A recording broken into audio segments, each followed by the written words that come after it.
Alhamdulillah. Allahumma salli ala Muhammadin wa ala ali Muhammad kama sallaita ala Ibrahim wa ala ali Ibrahim innaka Hamidum Majid. Allahumma barik ala Muhammadin wa ala ali Muhammad kama barakta ala Ibrahim wa ala ali Ibrahim innaka Hamidum Majid. அன்பிற்குரிய சகோதரர்களே, தாய்மார்களே, என்னுடைய ரெண்டாவது அமர்வு கேள்வி பதில் உங்களுக்கு தெரியும். நான் முதல்ல பெண்களுடைய 2-3 கேள்விகளுக்கு இன்ஷா அல்லாஹ் பதில் சொல்லிவிட்டு ஆண்களுடைய கேள்விக்கு வர்றேன். 27 இன்ஷா அல்லாஹ் இது மாதிரி இங்கே கொடுமா 27 இன்ஷா அல்லாஹ் வாங்க. நான் நெசமாவே பயானை கொஞ்சம் குறைச்சிக்கிட்டு 29க்கு வாங்கன்னு சொன்னேன். சரியா? இன்ஷா அல்லாஹ் வேலாய் தாலா. சரி, டெஸ்ட் பண்ணிக்கிட்டேன். கேட்குறீங்களா தூங்குறீங்களான்னு சொல்லிட்டு 29க்கு இன்ஷா அல்லாஹ் வாங்க. நான் கொஞ்சம் பயானை குறைச்சிக்கிட்டு கேள்வி பதிலுக்கு உங்களுக்கு டைம் தர்றேன். ஏன்னா இது நமக்கு வேணும், அந்த அல்லாஹ்வுடைய அந்த பயம் நமக்கு வேணும். பெண்கள்கிட்டேருந்து ஒரு 2 கேள்வி.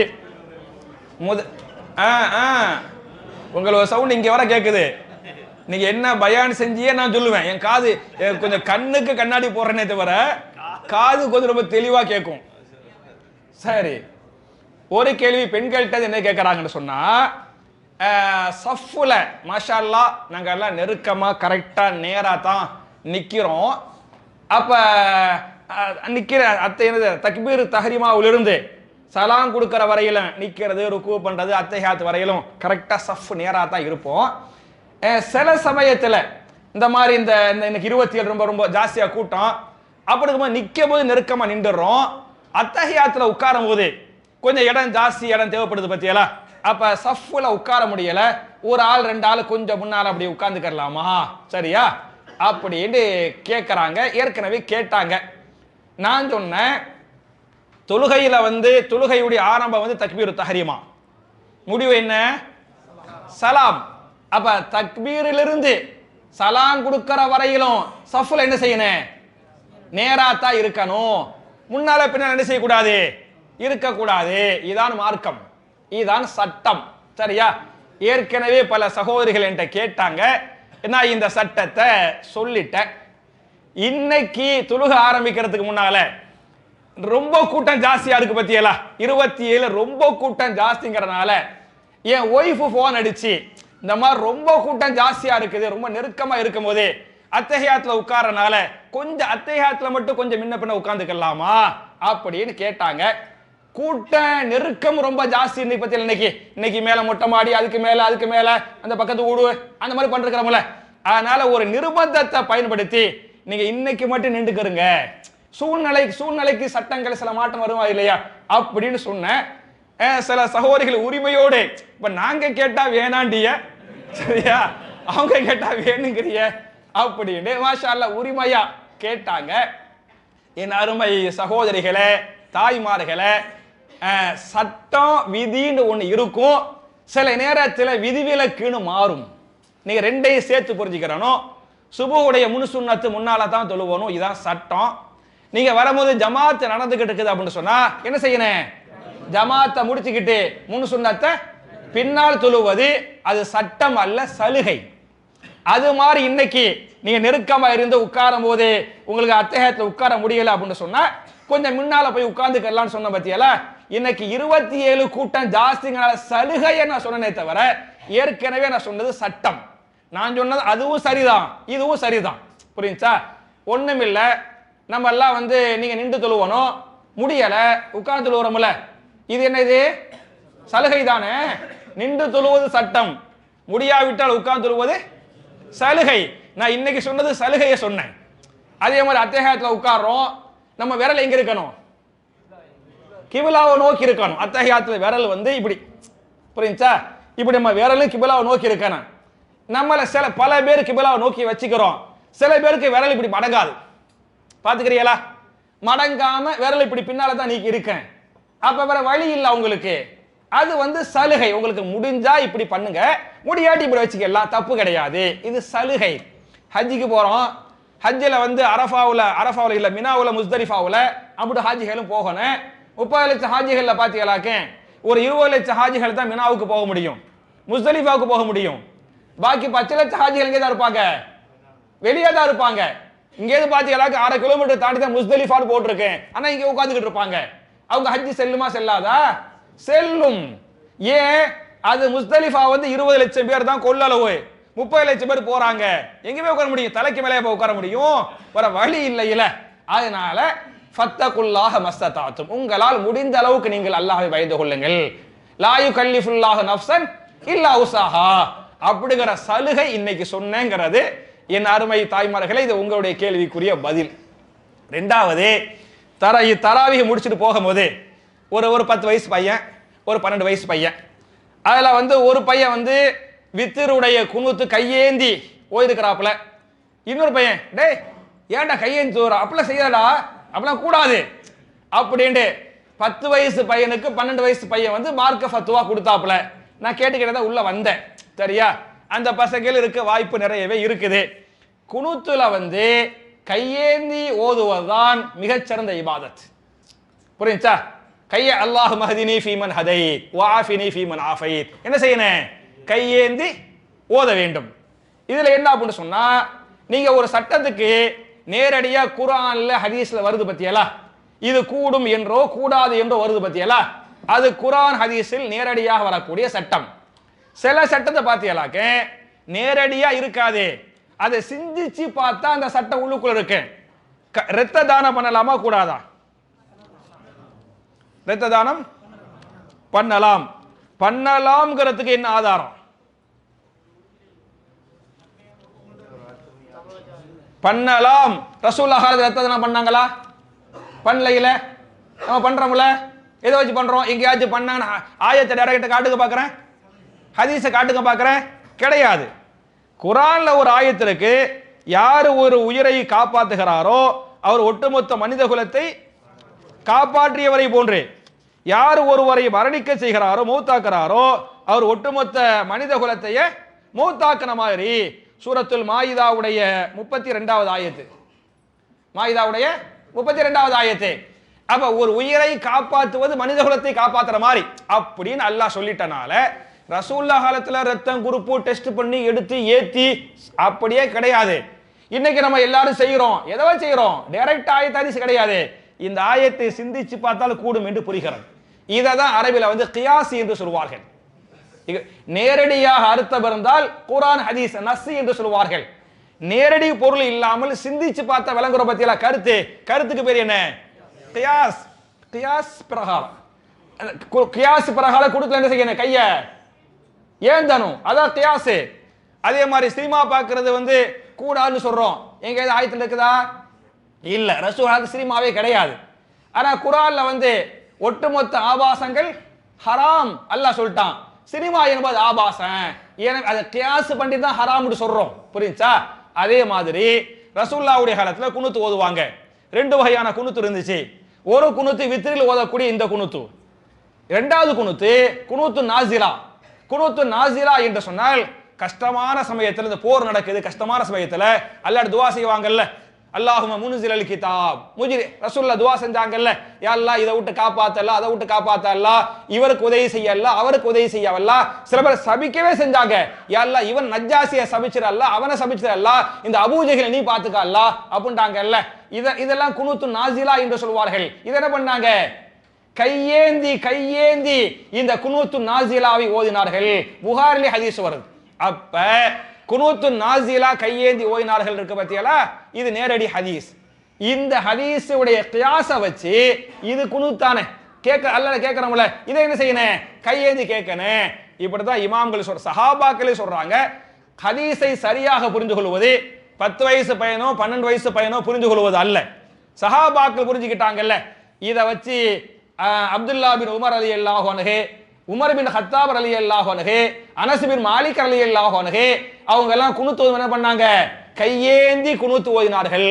அப்படியே இருக்குது. அதனால கையேந்தி ஓதுவது சரி. அந்த பையன் சொன்னது தப்பு. சரியா? ஹைர்.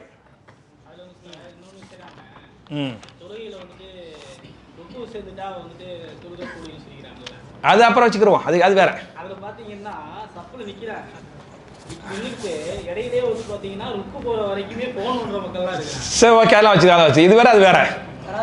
Okay okay okay okay okay வேற ஆண்கள்கிட்ட வச்சுக்கிறோமா? அவர்கிட்ட கொடுத்துருங்க.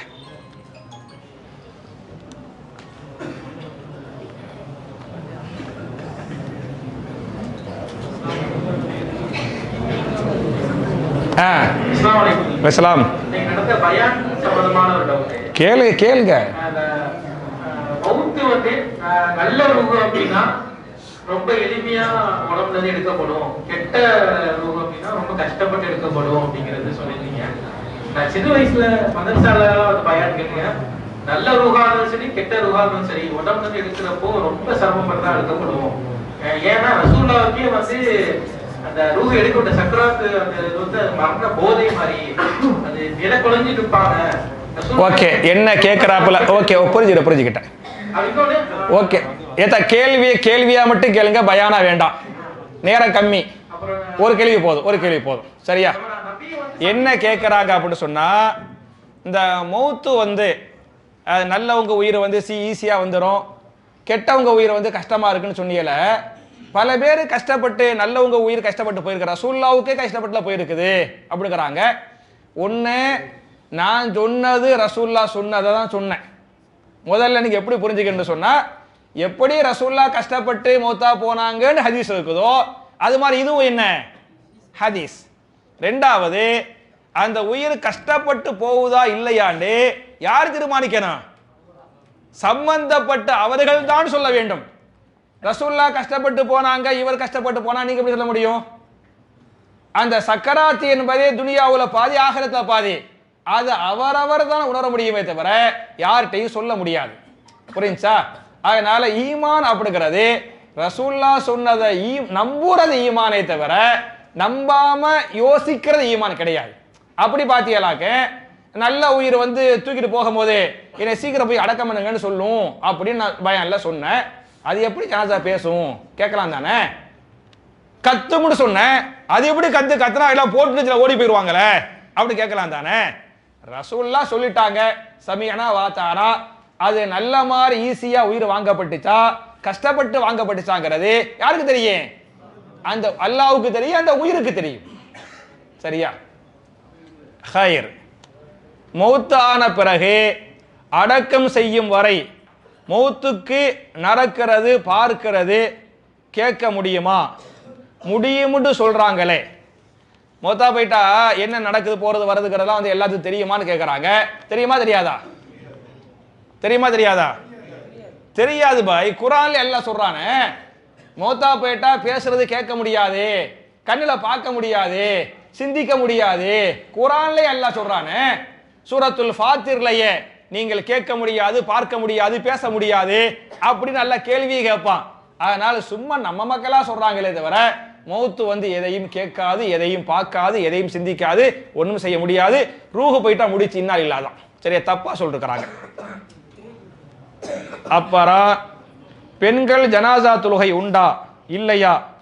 வீட்டில் பெண்கள் ஜனாசா தொழுகை தொழலாமா? பெண்களுக்கு ஜனாசா தொழுகை உண்டான்னு கேட்கறாங்க. உண்டு இல்லையா? என்ன இருக்குன்னு சொன்னா, நீங்க ஜனாசாவுக்கு பின்னால போகக்கூடாது, அதுக்கு தடை இருக்குது. நீங்க ஒரு பள்ளிவாசல் இருக்கிறீங்க, ஜனாசா வருது, பெண்களும் இருக்கிறாங்க, ஜனாசா வருது, அப்ப என்ன செய்யணும்? தொழுவணும். இப்ப நம்ம பள்ளிவாசல் இருக்குது, இவ கீழே பெண்கள் இருக்கிறாங்க, ஒரு மையத்து வருது, அதுக்கு பெண்கள் என்ன செய்யணும்? தொழுவணும். நீங்க மக்கா மதீனாலாம் பாசையலாக்க ஜனாசா தொழுகை பெண்கள் தொழுகிறாங்களா இல்லையா? தொழுகிறாங்க. அன்னை ஆயிஷா ரலியல்லாஹு அன்ஹா அவர்களே ஜனாசா தொழுகையை தொழுதார்கள். சஅத் பின் அபி வக்காஸ் ரலியல்லாஹு அன்ஹு வஃபாத் ஆயிட்டாங்க. அந்த ஜனாசா தொழுகையில யாரே கலந்து கொண்டது? ஆயிஷா ரலியல்லாஹு அன்ஹாவே கலந்து கொண்டார்கள் அப்படின்னு ஹதீஸ் வருது. அதனால பெண்களுக்கு ஜனாசா தொழுகை வந்து உண்டு. ஆனா பின்னால போய் நம்ம தொழுகிறோம் பத்தியலா, அப்படி தொழுவக்கூடாது. இருக்கிற பள்ளிவாசல ஜனாசா வந்துச்சாக்கு தொழுவணும். அல்லது அந்த மையத்தை தூக்கிட்டு போறதுக்கு முன்னாலேயே வீட்டில் வச்சு என்ன செஞ்சிருங்க? தொழுவுங்க. வீட்டில் வச்சு தொழுவுங்க. ஜனாசாவுக்கு பல ஜனாசா தொழு வச்சுக்கலாம், தப்பு கிடையாது. பெண்கள்லாம் உட்கார்ந்து ஒரு இமாம நியமிச்சு அவர் பெண்கள் தொழுகைக்கு பிறகு அந்த ஜனாசா போனிச்சாக்க பள்ளிவாசல ஆண்கள் தொழுவாங்க. இது இன்னும் சிறந்ததாக இருக்கும். தொழு வச்சுக்கலாம். ஆண்கள் பின்னாண்டு தொழக்கூடாது. எந்த ஆண்களுமே இல்லைங்கிற பட்சத்தில் பெண்களுக்கு தொழு வச்சுக்கலாம். இல்ல பின்னால ஆண்கள் வந்துட்டாங்கன்னு சொன்னா தொழு வைக்க கூடாது. புரியுதுல? ஹைர். நான் ஏமா ஒரு சீட்ல ஒரு பேப்பர் மட்டும், ஒரு கேள்வி மட்டும் எழுதுக்கமா. நானும் என் கணவரும் வியாபாரத்திற்கு செல்லக்கூடியவர்கள் அசர் தொழுகையை மொபைலில் வரும் அதான் கேட்டு தொழுவது வழக்கம். அப்படி தொல்லாமா அல்லது தனியாக வீட்டில் பாங்கு சொல்லி தொழ வேண்டுமா? அதாவது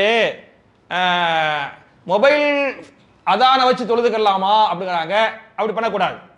ஒன்று அதான்னு சொன்ன இடத்துல போய் தொழுவணும், அல்லது ரசூல்லா சொல்றாங்க நீங்கள் அதான்னு சொல்லுங்கள், அப்படி ஹதீஸ் வருது. நீங்க 2 பேர் இருக்கிறீங்கல்ல, 2 பேர்ல உங்க வீட்டுக்காரர் என்ன செய்யட்டேன், அதான்னு சொல்லட்டும், அதுக்கு பிறகு பாங்கும் சொல்லட்டும். மொபைல்ல வச்சு, மொபைல் வந்து ஒரு ஞாபகம் ஊட்டுது, அவ்வளவுதான். மொபைல் அதான்லாம் செல்லாது. நீங்க தனித்தனியா அதான் சொல்லிக்கிறேனே. அதனால தான் நம்ம ஆளுக்கு வந்து என்ன செய்வாங்கன்னா, வண்டியை ஓட்டும் போது ஆன் பண்ணும்போது பிஸ்மில்லா சுப்ஹானல்லதி ஸஹரனா ஹாதா வமா குன்னான்னு ஓதும், அந்த துவா ஓதும். இவர் ஓத மாட்டார். புரிஞ்சா? விபத்துல பாத்தீங்களாக்க அந்த வண்டி தப்பிச்சுக்கிறோம், இவர் மௌத்தா போயிடுவாரு. அது துவா ஓதிச்சுல. அதனால மொபைல் துவாவுலாம் ஒத்து வராது. மொபைல் துவா உங்களுக்கு ஞாபகம் ஊட்டுகிறது. நீங்க என்ன செய்யணும், அதான் சொல்லணும், காமது சொல்லணும், அப்புறம் தொழுவணும். இதான் கரெக்ட். வேற ஆண்களுக்கு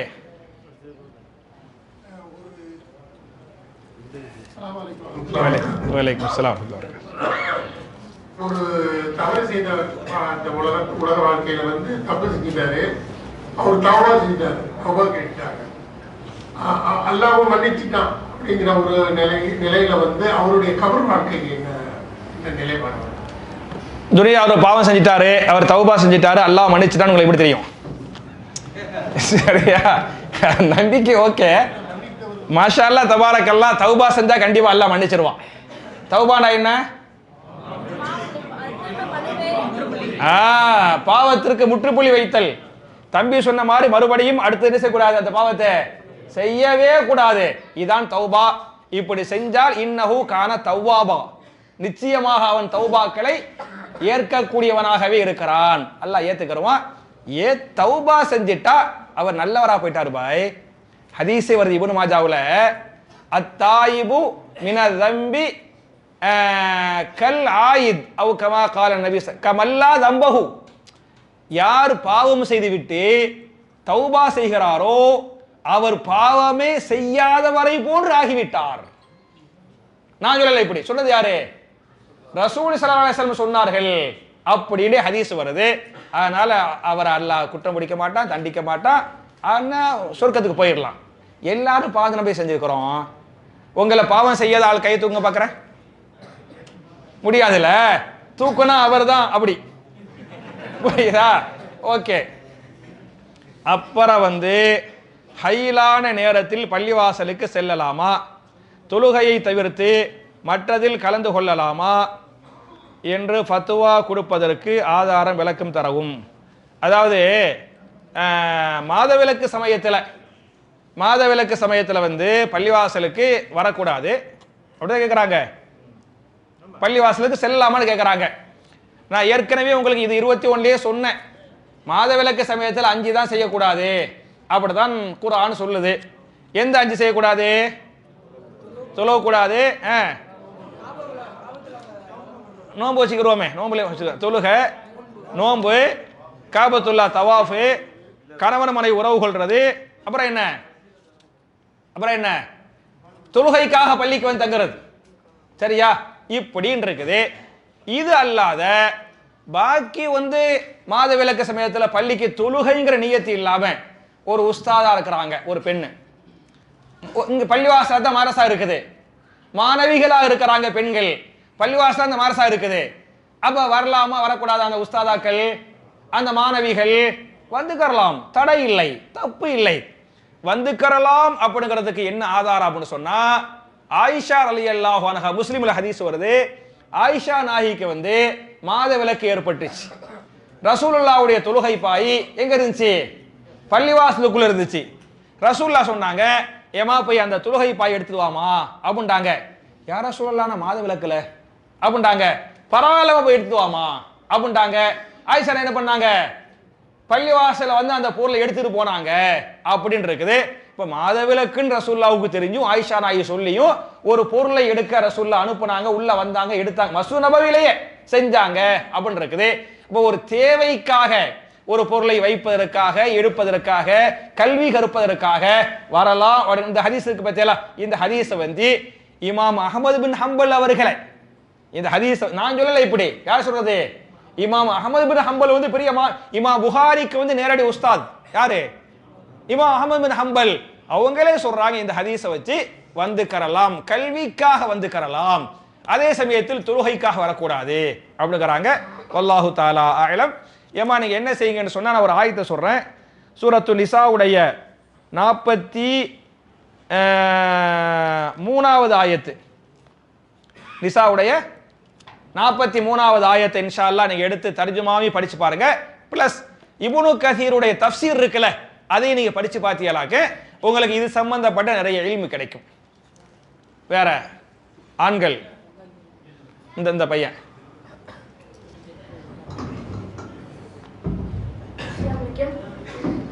பக்கத்துல இருக்கவங்க சொன்னாங்க, நான் வந்து எங்க வீட்டுல வந்து சுத்தி ஃபுல்லா சுண்ணத் பள்ளி தான், அவங்க வந்து 27 கூட தொழுக வைப்பாங்க. நான் வந்து அவங்கள கேட்டேன், நீங்க எங்களோட தொழுக வைங்கன்னு கேட்டதுக்கு அவங்க வந்து நம்ம சரௌண்டிங்ல இருக்கிற விட தொழுகணும், தாண்டி தொழுக போக. அவங்க சொல்றது கரெக்டா இல்ல, நாங்க இங்க வர்றது தப்பா இல்ல? தம்பி என்ன கேட்கிற, என்னத்தா கொத்தா தெரிய தம்பி என்ன கேட்கிறா அப்படின்னு சொன்னா, அந்த சுன்னத்துல் ஜமாத் பள்ளிவாசலா அதை தாண்டி இங்க வர்றாப்பிள்ளையா, அவங்க சொல்றாங்களா மஹல்லா பள்ளி தான் தொழுவுன்னு சொல்றாங்களா அப்படின்னு சொல்லிட்டு, அப்படிலாம் கிடையாது. நீங்க மஹல்லா பள்ளியில தான் தொழுவுங்க, வேற பள்ளிக்கு போவாதீங்க, அப்பெல்லாம் எந்த தடை எந்த தப்பும் கிடையாது. எந்த பள்ளிவாசல் உண்மையான சுன்னத்துல் ஜமாத் பள்ளிவாசலோ, எந்த பள்ளிவாசல்ல இபாதத்து ரொம்ப சரியா இருக்குதோ, எந்த பள்ளிவாசல்ல பயானுகள் ரொம்ப சரியா இருக்குதோ அதுக்கு தான் போவான். இப்ப நம்ம பள்ளிவாசல் உண்மையிலே சுன்னத்துல் ஜமாத் பள்ளிவாசல்.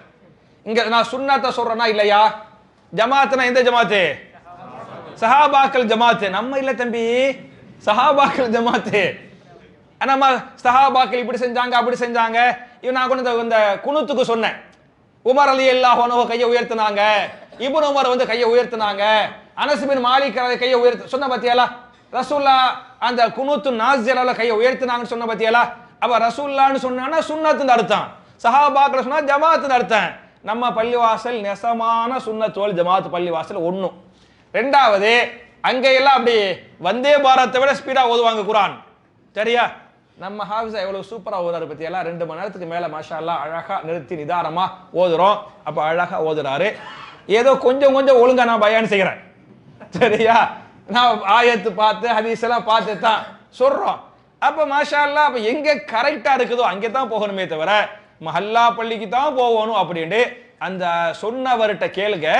அப்படின்னு குர்ஆன்ல எங்க இருக்கு, ஹதீஸ்ல எங்க இருக்குது அப்படின்னு கேட்டு நாளைக்கு ஆதாரம் ஆகிட்டு வாங்க.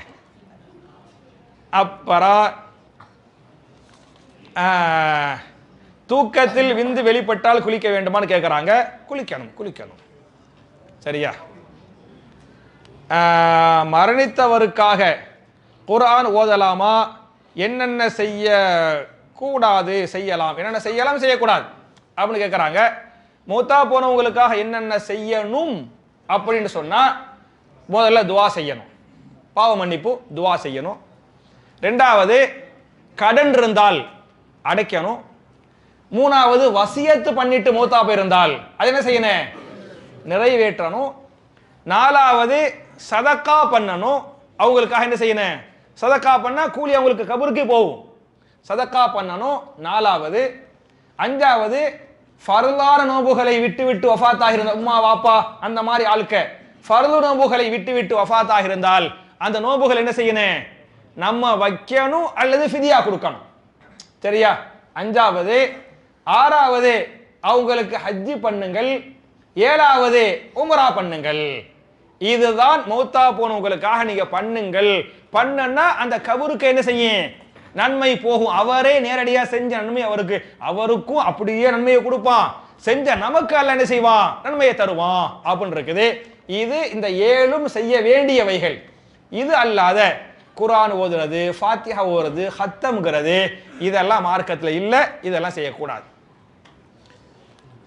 சினிமா ஹராம் என்கிறீர்கள், ஆனால் காலேஜுக்கு சில குறிப்பிட்ட படங்கள் மற்றும் டாக்குமெண்ட்ரி பார்க்க சொல்றாங்க. சினிமா வந்து ஹராம் சொல்றியே கிடையாது, புரியுதா? அல்லாஹ் சொல்றான் சினிமா வந்து சினிமாண்டால என்ன, அங்கெங்க காட்டினா தான் சினிமா ஓடும், இல்லாட்டி ஓடாது. அப்ப அசிங்கத்தையும் ஆபாசத்தையும் சமூகத்தை கெடுத்து குட்டிச்சவராக்குனா தான் சினிமா ஓடும். பச்சை ஹராம் சினிமாங்கிறது கூடவே கூடாது. உங்களுக்கு காலேஜில் வந்து சில சினிமானா எனக்கு தெரிஞ்சு இப்படி சினிமா காட்ட போறாங்க. சில டாக்குமெண்ட்ரி அதெல்லாம் தப்பு இல்லம்மா, அதுக்கு பிறகு சினிமாவா? அதில் நீங்க நினைக்கிற மாதிரி ஹீரோனிய உள்ள வர போறாங்க அப்படி. டாக்குமெண்ட்ரி இல்முங்கிறது வேற, இவங்க காட்டுற சினிமா ஆபாசங்கிறது வேற. தப்பா நீங்க புரிஞ்சுக்கிட்டீங்க. பயானு பார்க்குறோம், எவ்வளோ நல்ல விஷயம் பார்க்குறோமே வேற ஆண்கள்கிட்ட. தம்பி கேட்பறாங்க, சீக்கிரம் கேளுங்கத்தா.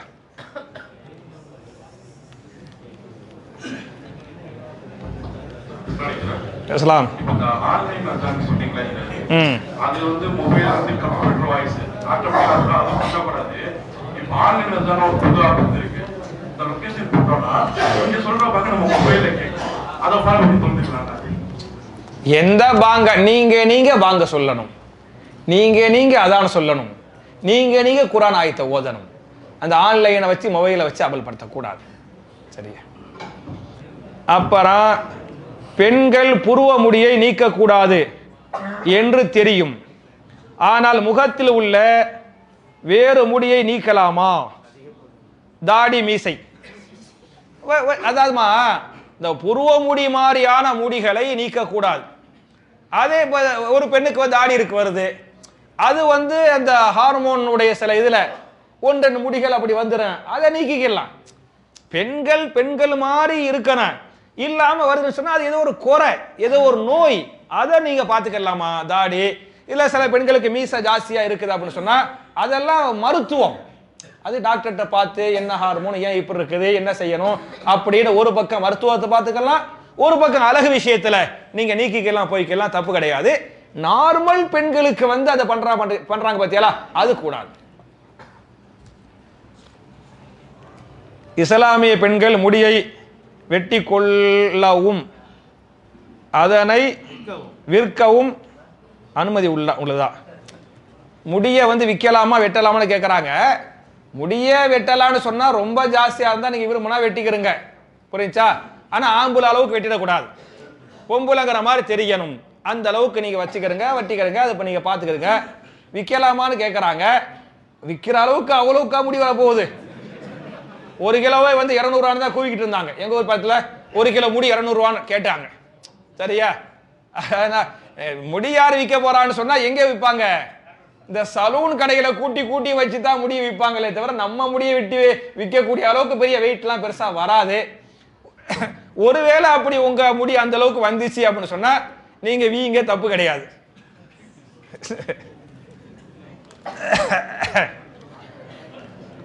அவுலியாக்கள் என்பவர்கள் யார்?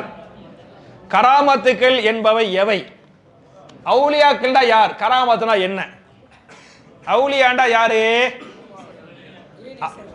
அவுலியா அப்படின்னு சொன்னா யாரெல்லாம் இறையச்சம் உடையவர்களோ ஈமானில் உறுதிமிக்கவர்களோ,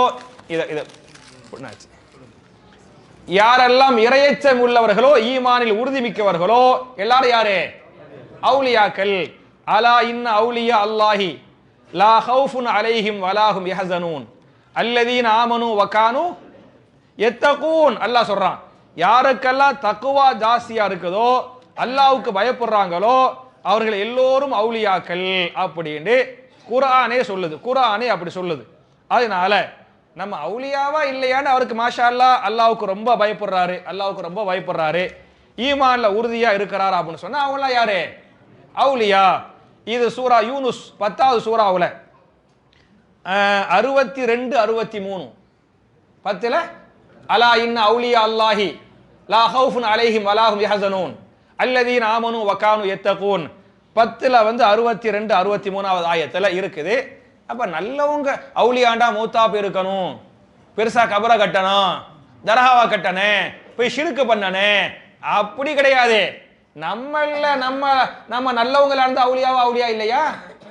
அவுலியாக்கள் தானே. சஹாபாக்கள் அபூபக்கர் சித்திக் ரலியல்லாஹு அன்ஹு அவுலியாவா இல்லையா? உமர் ரலியல்லாஹு அன்ஹு அவுலியாவா இல்லையா? அப்ப யாரெல்லாம் ஈமான் கொண்டவர்களோ, ஈமானில் உறுதி மிக்கவர்களோ, அல்லாஹ்வுக்கு அதிகம் அஞ்சியவர்களோ அவர்கள் எல்லோருமே அவுலியாக்கள் அப்படின்னு அல்லாஹ்வே குர்ஆன்ல சொல்றான். இது அவுலியா. வேற ஆண்கள்கிட்ட இஸ்லாம் முஸ்லீம் கடையில மாடு கோழி வாங்குறாங்கல்ல, அறுக்கிற ஆளு வேலை செய்யற ஆளு முஸ்லீம் இல்ல, அவர் சொல்றாரு நான் பிஸ்மில்லாஹ் அல்லாஹ் அக்பர் சொல்லி அறுக்கிறேங்கிறாரு, அது சாப்பிடலாமா? இப்ப ஆடு மாடு கோழி அறுக்கிறவங்க முஸ்லீம் தான் அறுக்கணும், நம்ம மார்க்கமே சொல்லுது. மட்டுமல்லாமல் என்ன சொல்லணும், பிஸ்மில்லாஹி அல்லாஹ் அக்பர் சொல்லி அறுக்கணும். ஒரு பேச்சுக்கு ஒரு முஸ்லீம் பிஸ்மில்லாஹி அல்லாஹ் அக்பர் சொல்லாம அறுத்திருந்தாலும் அது கூடும், அது கூடும். ஏன்னா அவர் கலிமா சொன்னவர், அல்லாஹ் அல்லாஹ்வுடைய ரசூலை நம்பியவர், கூடும். ஒரு நான் முஸ்லிம் பிஸ்மில்லாஹி அல்லாஹ் அக்பர் சொல்லி அறுத்தால் கூடுமா கூடாதா அப்படின்னு கேட்கறாங்க. கூடவே கூடாது, கூடவே கூடாது. நான் கேட்கிறேன், மதுரை ஆதீனம் முஸ்லிமா நான் முஸ்லிமா? நான் முஸ்லிம். அன்னைக்கு மதுரை ஆதீனம் ஒரு மீட்டிங்ல அஷ்ஹது அல்லா இலாஹ இல்லல்லாஹ் வாஷா அப்படி சொன்னார். என்னதா அல்ஹம்து சூரா ஓதினார். அதுவும் கேட்டேன், புரியுதா? அதெல்லாம் சும்மா அரசியலுக்கா வரா தவிர இங்கிருந்து வரக்கூடாது. எங்கிருந்து வரணும்? இங்கிருந்து வரணும். அதனால ஒரு நான் முஸ்லிம் அறுத்தால் அவன் 1000 துஆவை சொல்லி அறுத்தாலும் பச்சை ஹராம், கூடவே கூடாது. அப்புறம் பள்ளி மற்றும் கல்லூரி மாணவர்கள் சிலர் நோன்பு நோற்காமல் இருக்கிறார்கள். காரணமாக தேர்வு மற்றும் வெயிலை காரணமாக கூறுகிறார்கள். இவர்களுக்கு நோன்பின் முக்கியத்துவத்தை பற்றி எவ்வாறு வலியுறுத்துவது? ஸ்கூல் போறவங்கெல்லாம் வந்து எக்ஸாம்ங்கிறதுனால வைக்காம இருக்கிறாங்களா? அதாவதுமா நோம்புங்கிறது வந்து கட்டாயமான கடமை, ஃபர்லு. அந்த பிள்ளைங்களுக்கு முடியும்னு சொன்னா கண்டிப்பா வைக்கணும். அந்த பிள்ளைகளுக்கு முடியும்னு சொன்னா கண்டிப்பா வைக்கணும்.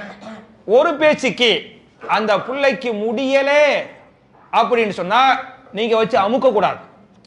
அல்லாவே நோன்பை பத்தி அல்லாஹ் சொல்லும் சூரத்துல பக்கராவுடைய 185வது ஆயத்துல ஃபமன் ஷஹித மின்கும் ஷஹர ஃபலியசுமுஹு, அந்த மாதத்தை அடைந்து நோன்பு வைக்குங்கள் அப்படின்னு சொல்லிவிட்டு யுரீதுல்லாஹு பிக்குமுல் யுஸ்ர வலா யுரீது பிக்குமுல் உஸ்ர், அல்லாஹ் உங்களுக்கு ஈஸியை விரும்புகிறான், அல்லாஹ் உங்களுக்கு சிரமத்தை விரும்பவில்லை அப்படி அல்லாஹ் சொல்றான்.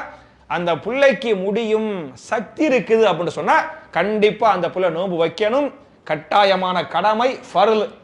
இல்ல அந்த பிள்ளைக்கு முடியல, வெயில் ஜாஸ்தியா இருக்குது அப்படின்னு சொன்னா உங்களுக்கு அல்லாஹ்வே அந்த ஆயத்திலேயே சலுகை தர்றனால அந்த நோன்பை விட்டுப்புட்டு வேறு மாசம் செஞ்சுக்கங்க, எடுத்து கலா பண்ண வேண்டியதான். அது அவங்களுடைய சக்திக்கு உட்பட்டு தான், அவங்களுடைய சக்திக்கு உட்பட்டு தான் முடிவு சொல்ல முடியும், பொதுவான செய்தி சொல்ல முடியாது. லைலத்துல் கத்ர் இரவு வந்து ஒற்றைப்படை இரவு தவிர்த்து மற்ற நாட்களில் இருக்குமான்னு கேட்குறாங்க. ஏமா ரசூல்லாவே தெளிவாக சொல்லிட்டாங்கல்லம்மா, ஒத்தப்படைகளை எடுத்துக்கிறேன்னு ரசூல்லா சொன்ன பிறகு அது எப்படி மற்ற நாள் இருக்க முடியும்?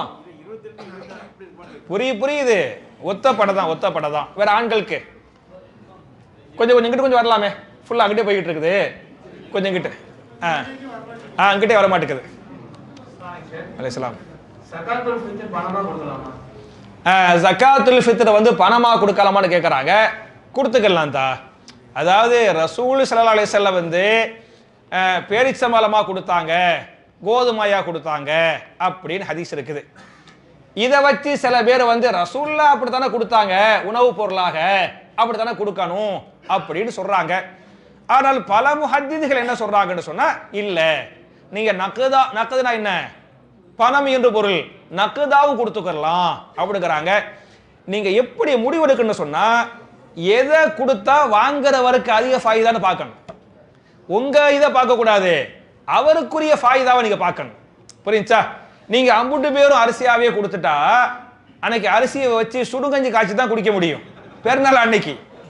புரியுச்சா? அதுக்கு மளிகை ஜாமா வாங்கணும், மசாலா வாங்கணும், எண்ணெய் வாங்கணும். அப்ப பணமா கொடுத்தா நினைச்ச முடியும். அம்புட்டு நீங்க பட்டு பிரியாணி சாப்பிட்டு அவருக்கு பட்டு பழைய சோறு கொடுக்கலாமா? கொடுக்க கூடாதுல. நீங்க பணமா கொடுத்தா எல்லாத்தையும் மாத்தி என்ன செய்வாங்க, அவங்கள பிரியாணி சாப்பிடுவாங்க. துஅமத்துல் லில் மசாக்கீன், ஜகாத்துல் ஃபித்ர் என்பது மிஸ்கீன்களுக்கு உணவாக அமைய வேண்டும் பெருநாள் அன்றைக்கு அப்படின்னு இருக்கறனால பணமா கொடுத்தா உணவா சாப்பிடுவாங்களா மாட்டாங்களா? முடியும். என்னட்ட கேட்டீங்களாக்க அரிசியா கொடுங்க, ஆனால் அதை விட பணமாக கொடுப்பது இன்னும் சிறந்தது, அவங்களுடைய தேவைகள் இன்னும் சிறப்பாக பூர்த்தியாகும். சரியா? பெண்களுடைய கேள்வி கொடுத்து போய்க்கிறோமா? பெண்கள் ஷவ்வால் மாதம் 6 நோன்பு வைக்கும் போது தங்கள் விடுபட்ட நோன்பை வைத்துவிட்டு தான் 6 நோன்பு வைக்க வேண்டுமா? அதில் ரெண்டையும் சேர்த்து வச்சுக்கலாம்னு கேட்குறாங்க. இந்த 6 நோன்பு இருக்கு பத்தியலா, அந்த ஃபர்துல விடுபட்ட நோன்பு இருக்கு இல்ல, அதை முடிச்சுட்டு தான் 6 நோன்பு வைக்கணுமா, இல்ல 6 நோன்பு வச்சு போட்டு ஃப்ரீயா அந்த விடுபட்ட நோன்பு வச்சுக்கலாமா அப்படின்னு கேட்குறாங்க. என்ன செய்யறது? என்ன செய்யணும்?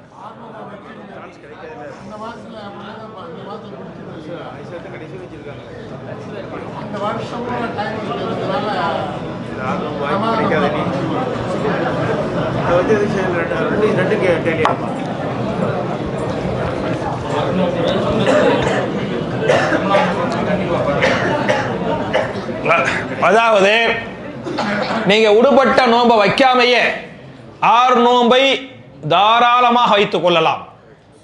ஏன் அப்படின்னு சொன்னா 6 நோன்பு வைக்கிறதுக்கு கால அளவு அந்த ஷவ்வால் மாசம் மட்டும்தான். அது முடிஞ்சா நீங்க 6 நோன்பு வைக்க முடியாது. விடுபட்ட நோன்பு வைக்கிறதுக்கு 11 மாசம் ரசூலுல்லாஹ் தர்றாங்க. புரிஞ்சா?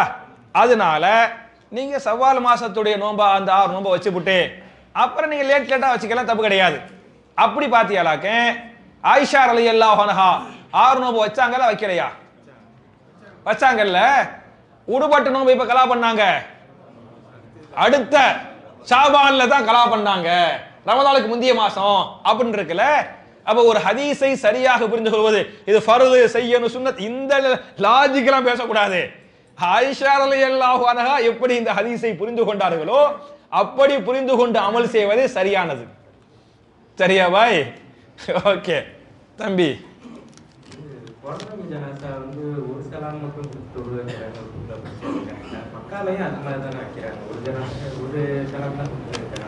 தம்பி என்ன கேட்கறா அப்படின்னு சொன்னா, ஜனாசா தொழுகையில ஒரு சலாம் மட்டும் கொடுக்கறாங்களே அப்படின்னு சொல்லிட்டு, தம்பி இது குழந்தை ஜனாசாவுக்கு மட்டும் இல்ல.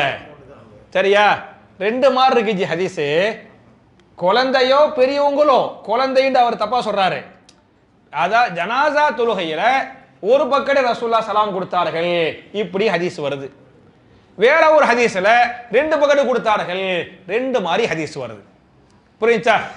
சின்னவங்க பெரியவங்க எல்லாம் பார்க்க கூடாது. அதனால இப்ப நம்ம ஊர்ல பாத்தியாலாக 2 பக்கெட் சலாம் கொடுக்கறாங்க, இதுவும் சுன்னா ஹதீஸ்ல உள்ளது. நீங்க சவுதியில மக்காவுல பாத்தீங்களாக்க ஒரு பக்கெட் சலாம் கொடுக்கறாங்க, இதுவும் சுன்னா ஹதீஸ்ல உள்ளது. புரியுச்சா? ஏத்துட்டு போக வேண்டியதான். நான் தக்பீர் கட்டிக்கிட்டு அல்லாஹும்ம பாயிது பைனி வ பைன ஹதாயாயின் ஓதுறேன், சரியா சரி இல்லையா? நீங்க வஜ்ஜஹது வஜ்ஹில்லதி ஃபதர சமாவாத் வனிய, சரியா சரி இல்லையா? ஏன் 2 சரி? 2 மாதிரி ரசூலுல்லாஹ் செஞ்சிருக்கிறாங்கன்னு ஹதீஸ் கிடைக்குது. அதே மாதிரி தான் இந்த ஜனாசா தொழுகையுடைய சலாமும். ஓகே, ஆமா. இமாம் என்னமா இந்த ஒரு இமாம் ஒரு சலாம் கொடுத்தா நம்ம என்ன செய்யணும்? அப்படியே ஃபாலோ பண்ணனே. புரியுச்சா? அவர் சலாம் கொடுத்து அவருக்கு தெரியல விட்டாரு, நாங்க கொடுத்துக்கிறேன், அதெல்லாம் இருக்கக்கூடாது. அப்புறம் பெண்கள் நறுமணம் பூசிக்கொண்டு வெளியே மற்றும் பள்ளிக்கு வரலாமா? ஏமா இதை வரலாமா கூடாது தெரியுமில்லம்மா? அப்புறம் புருக்கா பெண்கள் அணியலாமா? கலர் புருக்கா பெண்கள் போடலாமா? ஏமா ஒரு தயவு செய்து ஒரு சீட்ல ஒரு கேள்வி மட்டும் எழுதுங்கம்மா. நீங்க கொஸ்டின் மாதிரி நான் போட்டா நான் முதல்ல மட்டும் தான் படிச்சு சொல்லுவேன், பாக்கியெல்லாம் விட்டுருவேன். அதாவதுமா புர்கா ஹிஜாபு போடும் குரான்ல பாத்தியலாக்கு பெண்களை சூரத்துன் நிசாவுடைய 30, 31, 32 அந்த ஆயத்துக்களை பாத்தியலாக்கு குல்லில் மூமினாத்தி யகுதுல்ன மின் அபுசாரிஹின்ன வ யஹ்ஃபதுன ஃபுரூஜுஹுன்ன, பெண்களே உங்களுடைய பார்வையை தாழ்த்தி கொள்ளுங்கள், மறைவிடங்களை பேணிக் கொள்ளுங்கள், உங்களை நீங்கள் ஹிஜாபால் மறைத்து கொள்ளுங்கள், சாதாரணமாக வெளியே தெரியக்கூடியதை தவிர அப்படின்னு எல்லாம் சொல்லிட்டா. சாதாரணமாக தெரியக்கூடியது என்ன அப்படின்னு இப்னு அப்பாஸ் என்ன சொல்றாங்க? அல் வஜ்ஹு வல் கஃபைன், முகமும் முன் கையும். சரியா? முகம் முன் கையை மட்டும் வெளியே காட்டிக்கலாம், பாக்கி எல்லாம் மறைச்சிக்கிறானோ அப்படின்னு குர்ஆன்லயே சூரத்து நூருடைய 31வது ஆயத்துல அல்லாஹ் சொல்லிட்டான். அப்ப ஹிஜாபு போடணும்னு அல்லாஹ் சொல்றானே தவிர கலரை எல்லாம் அல்லாஹ் சொல்லவில்லை. கருப்பா தான் போடுங்க, வெள்ளையா தான் போடுங்க அப்படின்னு கலரை எல்லாம் அல்லாஹ் என்ன செய்யல, சொல்லல. அவங்களுடைய ஜீனத்து வந்து மறைக்கப்பட வேண்டும், இதுதான் அல்லாஹ் சொல்லக்கூடிய செய்தி. கலர்ல போட்டாலும் சரி, கருப்புல போட்டாலும் சரி, அப்படி ஜிகிட்டு கலரை வச்சு இங்கிட்டு அங்கிட்டு அங்கிட்டு, சரியா? பெண்களே வந்து ஜீனத்தானவங்க, அப்படித்தானத்தா? பெண்கள் வந்து அழகானவர்கள், ஜீனத்தானவர்கள். நீங்க அதுக்கு முந்தி ஆண்களை பத்தி அல்லாஹ் சொல்லுவான் பாருங்க. ஆண்களுக்கு சின்னோரு ஆயத்தில் அல்லாஹ் முடிச்சிருவான், நம்ம அழகு அவ்வளவுதான். புரியுதா? பெண்களுக்கு வந்து பெரிய ஆயத்தை அல்லாஹ் சொல்லுவான். நான் அந்த ஆயத்தை அப்படி உங்கள்ட்ட காட்டுறேன், அப்பதான் நம்ம யாருன்னு தெரியும். என்னதா சூரத்து நூருடைய பாருங்க, இந்த பாருங்க சூரத்து நூருடைய 30, 31, சரியா? ஆண்களுக்கு இங்க ஆரம்பிச்சு இங்க முடிச்சு போயிடுச்சு. பெண்களுக்கு இங்க ஆரம்பிச்சு இப்படி முழுசா போய் இங்கதான் ஆயத்து முடியுது. பெண்களுக்கு வந்து ஒரு பக்கம், ஆண்களுக்கு வந்து 2 லைன், சரியா? ஆண்களுக்கு அல்லாஹ் சொல்றா பாருங்க, ஆண்களே உங்களுடைய பார்வையை மரியாதையாக தாழ்த்தி கொள்ளுங்கள். புரியுதா? சைத்தானே முதல்ல அப்படித்தான் வருவான், சரியா? பார்வையை நீ என்ன செய்ய, தாழ்த்திக்க, உடைய மறைவிடத்தை பாதுகாத்துக்கொள், இதுவே உனக்கு மிகவும் பரிசுத்தமானது. நீ செய்யக்கூடிய அனைத்து காரியங்களையும் அல்லாஹ் பார்த்து கொண்டும் கண்காணித்து கொண்டும் இருக்கிறான். இதான் ஆம்பளைக்கு சொல்லக்கூடிய ஆயத், 30வது ஆயத். பெண்களுக்கு வந்து பெண்களை நீங்கள் இந்த 2ஐயும் பாதுகாத்துக் கொள்ளுங்கள் அப்படின்னு சொல்லிவிட்டு, வலா யுபுதீன ஜீனத்தஹுன்ன, பெண்களே உங்களுடைய ஜீனத்தை வெளியே காட்ட வேண்டாம். சரி, ஆண்களுக்கு ஜீனத்னு அல்லாஹ் சொல்லவே இல்லை. புரியுதா? ஏன் சொல்லல? பெருசா நம்மகிட்ட இல்ல, இருக்குது, ஆனா அவர்களுக்கு நிகரான ஜீனத்து இல்லை. அதான் யதார்த்தம். நீங்க பாத்தியலாக்க எல்லா இனங்கள்லையும் ஆண் இனம் தான் அழகா இருக்கும், பெண் இனம் கொஞ்சம் அழகு கம்மியா தான் இருக்கேன், மனித இனத்தை தவிர. நீங்க மயில பார்க்கல, இப்படி ஆண் மயில் அப்படி இருக்க தோகை விரிச்சு 6 மாசம் செமையா இருக்கும். நீங்க சேவலை பாருங்க, யானை அந்த தந்தம் பாருங்க, சிங்கத்தை பாருங்க, ஆண் சிங்கம் தான் கம்பீரமா இருக்கும். அந்த ஆணுக்கு தான் எல்லாத்தையும் அழகு இருக்கேன். ஆனா மனித இனத்துல மட்டும் ஆண்களை விட பெண்களுக்கு அல்லாஹ் அழக வந்து கூடுதலா கொடுத்துக்கிறான். அது ரகசியத்தை அல்லாஹ்வே அறிந்தவன். அதனால பெண்களை பத்தி சொல்லும் போது மட்டும் வலா யுபுதீன ஜீனத்தஹுன்ன, பெண்களே உங்களுடைய ஜீனத்தை அழகை வெளியே காட்ட வேண்டாம் அப்படின்னு அல்லாஹ் சொல்லிட்டான். அதனால புர்காங்கிறது வந்து உங்களுடைய ஜீனத்தை மறைக்க. புரியுச்சா? நீங்க ஜீனத்தை இன்னும் ஜீனத்தாக்குறதுக்கு எந்த கலர்ல போட்டாலும் அது தப்பா போயிடும். ஜீனத்தை மறைப்பது எந்த கலரில் போட்டு மறைத்தாலும் சரியா போயிடும். கலர் வந்து ஷரத்து கிடையாது. ஓகே,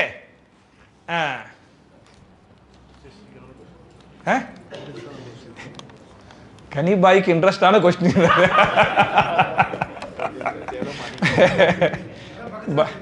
பாரக்கல்லாஹு ஃபீக்கும். அப்புறம் காதலித்த பையனை திருமணம் செய்ய, என்ன எல்லாம் இப்படியே வருது?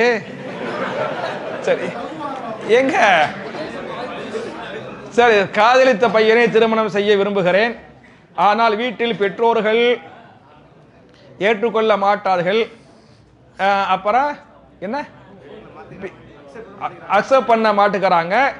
நாங்க பார்க்கிற பையனை கல்யாணம் பண்ணுன்னு சொல்றாங்க, எனக்கு அதில் இஷ்டம் இல்லை. காதலித்த பையனை கல்யாணம் செய்ய விரும்புகிறேன், இதற்கு என்ன செய்வது? நானா கிடைச்சேன்? ஏமா இந்த பாருங்க, நான் உங்கள்கிட்ட என்ன சொல்றேன்னு சொன்னா, சரியா? நான் உங்கள்கிட்ட என்ன சொல்றேன்னா, நம்ம மார்க்கம் வந்து அவங்களுடைய உணர்வுகளுக்கு மதிப்பு கொடுங்கள். ஆண்களா இருந்தா பெண்ணு பார்க்கணும், விரும்பணும், பிடிக்கணும், அவருக்கு இவங்களை பிடிக்கணும், இதெல்லாம் சொல்லதான் செய்யுது, அதெல்லாம் மாட்டுக்கிறது கிடையாது. ஆனால் ஒரு பொண்ணுக்கு இந்த பையன் செட் ஆவானா மாட்டானா அப்படிங்கிறது அந்த பொண்ணை விட யாருக்கு அதிகமா தெரியும்? பெற்றோர்களுக்குத்தான் அதிகமாக தெரியும். அதனால ஆண்கள் வந்து ஏமா நான் உங்களை சொல்றேன், ஆம்புலைகளை நம்பிராதிய, எந்த ஆம்புலையும் நம்பிராதிய அப்படி நான் சொல்ல மாட்டேன். புரிஞ்சா? ஆம்புலைகளை நம்பிராதிய. அவங்க வந்து அடைகிற வரையில ஒரு மாதிரி இருப்பாங்க, அடைந்த பிறகு வேற மாதிரி இருப்பாங்க. காதலிக்கிற வரை கதாநாயகனா இருப்பான், கல்யாணத்துக்கு பிறகு வில்லனா மாறிக்கிடுவான். அதனால அவன் எப்படி என்னங்கிறது அவங்க வாப்பாவுக்கு தான் மெயின், அம்மாவை விட வாப்பாவுக்கு தான் அதிகமா தெரியும். அதனால தான் மார்க்கம் சொல்லுது, லா நிகாஹ இல்லா பி வலியின், வலி இல்லாமல், வலி உடைய ஒப்புதல் இல்லாமல் நிக்காக செய்தால் அந்த நிக்காக செல்லாது. வலிடா யாரு? பெண்ணுடைய தந்தை, பெண்ணுடைய பொறுப்புதாரி. அவர் கண்டிப்பா நீங்க எப்படி நிக்காஹுக்கு வேணுமோ, உங்களுடைய ஒப்புதல் எப்படி நிக்காஹுக்கு வேணுமோ, அது மாதிரி யாருடைய ஒப்புதல் வேணும்? பெண்ணுடைய தந்தையின் ஒப்புதல் வந்து கண்டிப்பா வேணும் அப்படின்னு இருக்கிறனால, அப்போ உங்க அம்மா பாப்பா வேணான்னு சொல்றாங்கன்னு சொன்னா சும்மா சொல்ல மாட்டாங்க, ஏதோ பிரச்சனை இருக்குன்னு அர்த்தம். அதனால இவ்வளவு தான் சொல்றாங்க. நான் கேட்கறேன், ரொம்ப நல்ல சாலிஹான மாப்பிள்ளை, படிச்ச மாப்பிள்ளை, சம்பாதிக்கிற மாப்பிள்ளையா இருந்தா வேணான்னு சொல்லுவாங்களா? என்ன செய்வாங்க? பார்த்து பேசி மாஷா அல்லாஹ் சிறப்பா கல்யாணம் முடிச்சு வச்சிருவாங்க. இந்த அளவுக்கு வேணான்னு சொல்றாங்கன்னு சொன்னா அப்ப என்னமோ சிக்கல் இருக்குன்னு அர்த்தம். அதனால நீங்க மறந்துருங்க, நீங்க விட்டுருங்க. நான் 23வது பயான்னு சொன்ன மாதிரி அந்த நம்பரை அழிச்சிருங்க. புரிஞ்சா? அழிச்சுன்னு அல்லான்னு வீட்டுல இருங்க. உங்க தாய் தந்தை நல்ல மாப்பிள்ளை, சாலிஹான மாப்பிள்ளைய பார்ப்பாங்க, அவங்கள கல்யாணம் முடிச்சுக்கிறங்க, அல்லாஹ் உங்களுக்கு பறக்க செய்வான். யான் தான் இவன்கிட்ட போய் கேட்டோன்னு நினைப்பாங்க. சரியா? அப்புறம் ஆண்கள் இல்லைங்க, கொஞ்சம் கொஞ்சம் இப்படி போட்டு மத்தா, ஒரே இங்கிட்டே வருது, அங்கிட்டு போட்டேன்.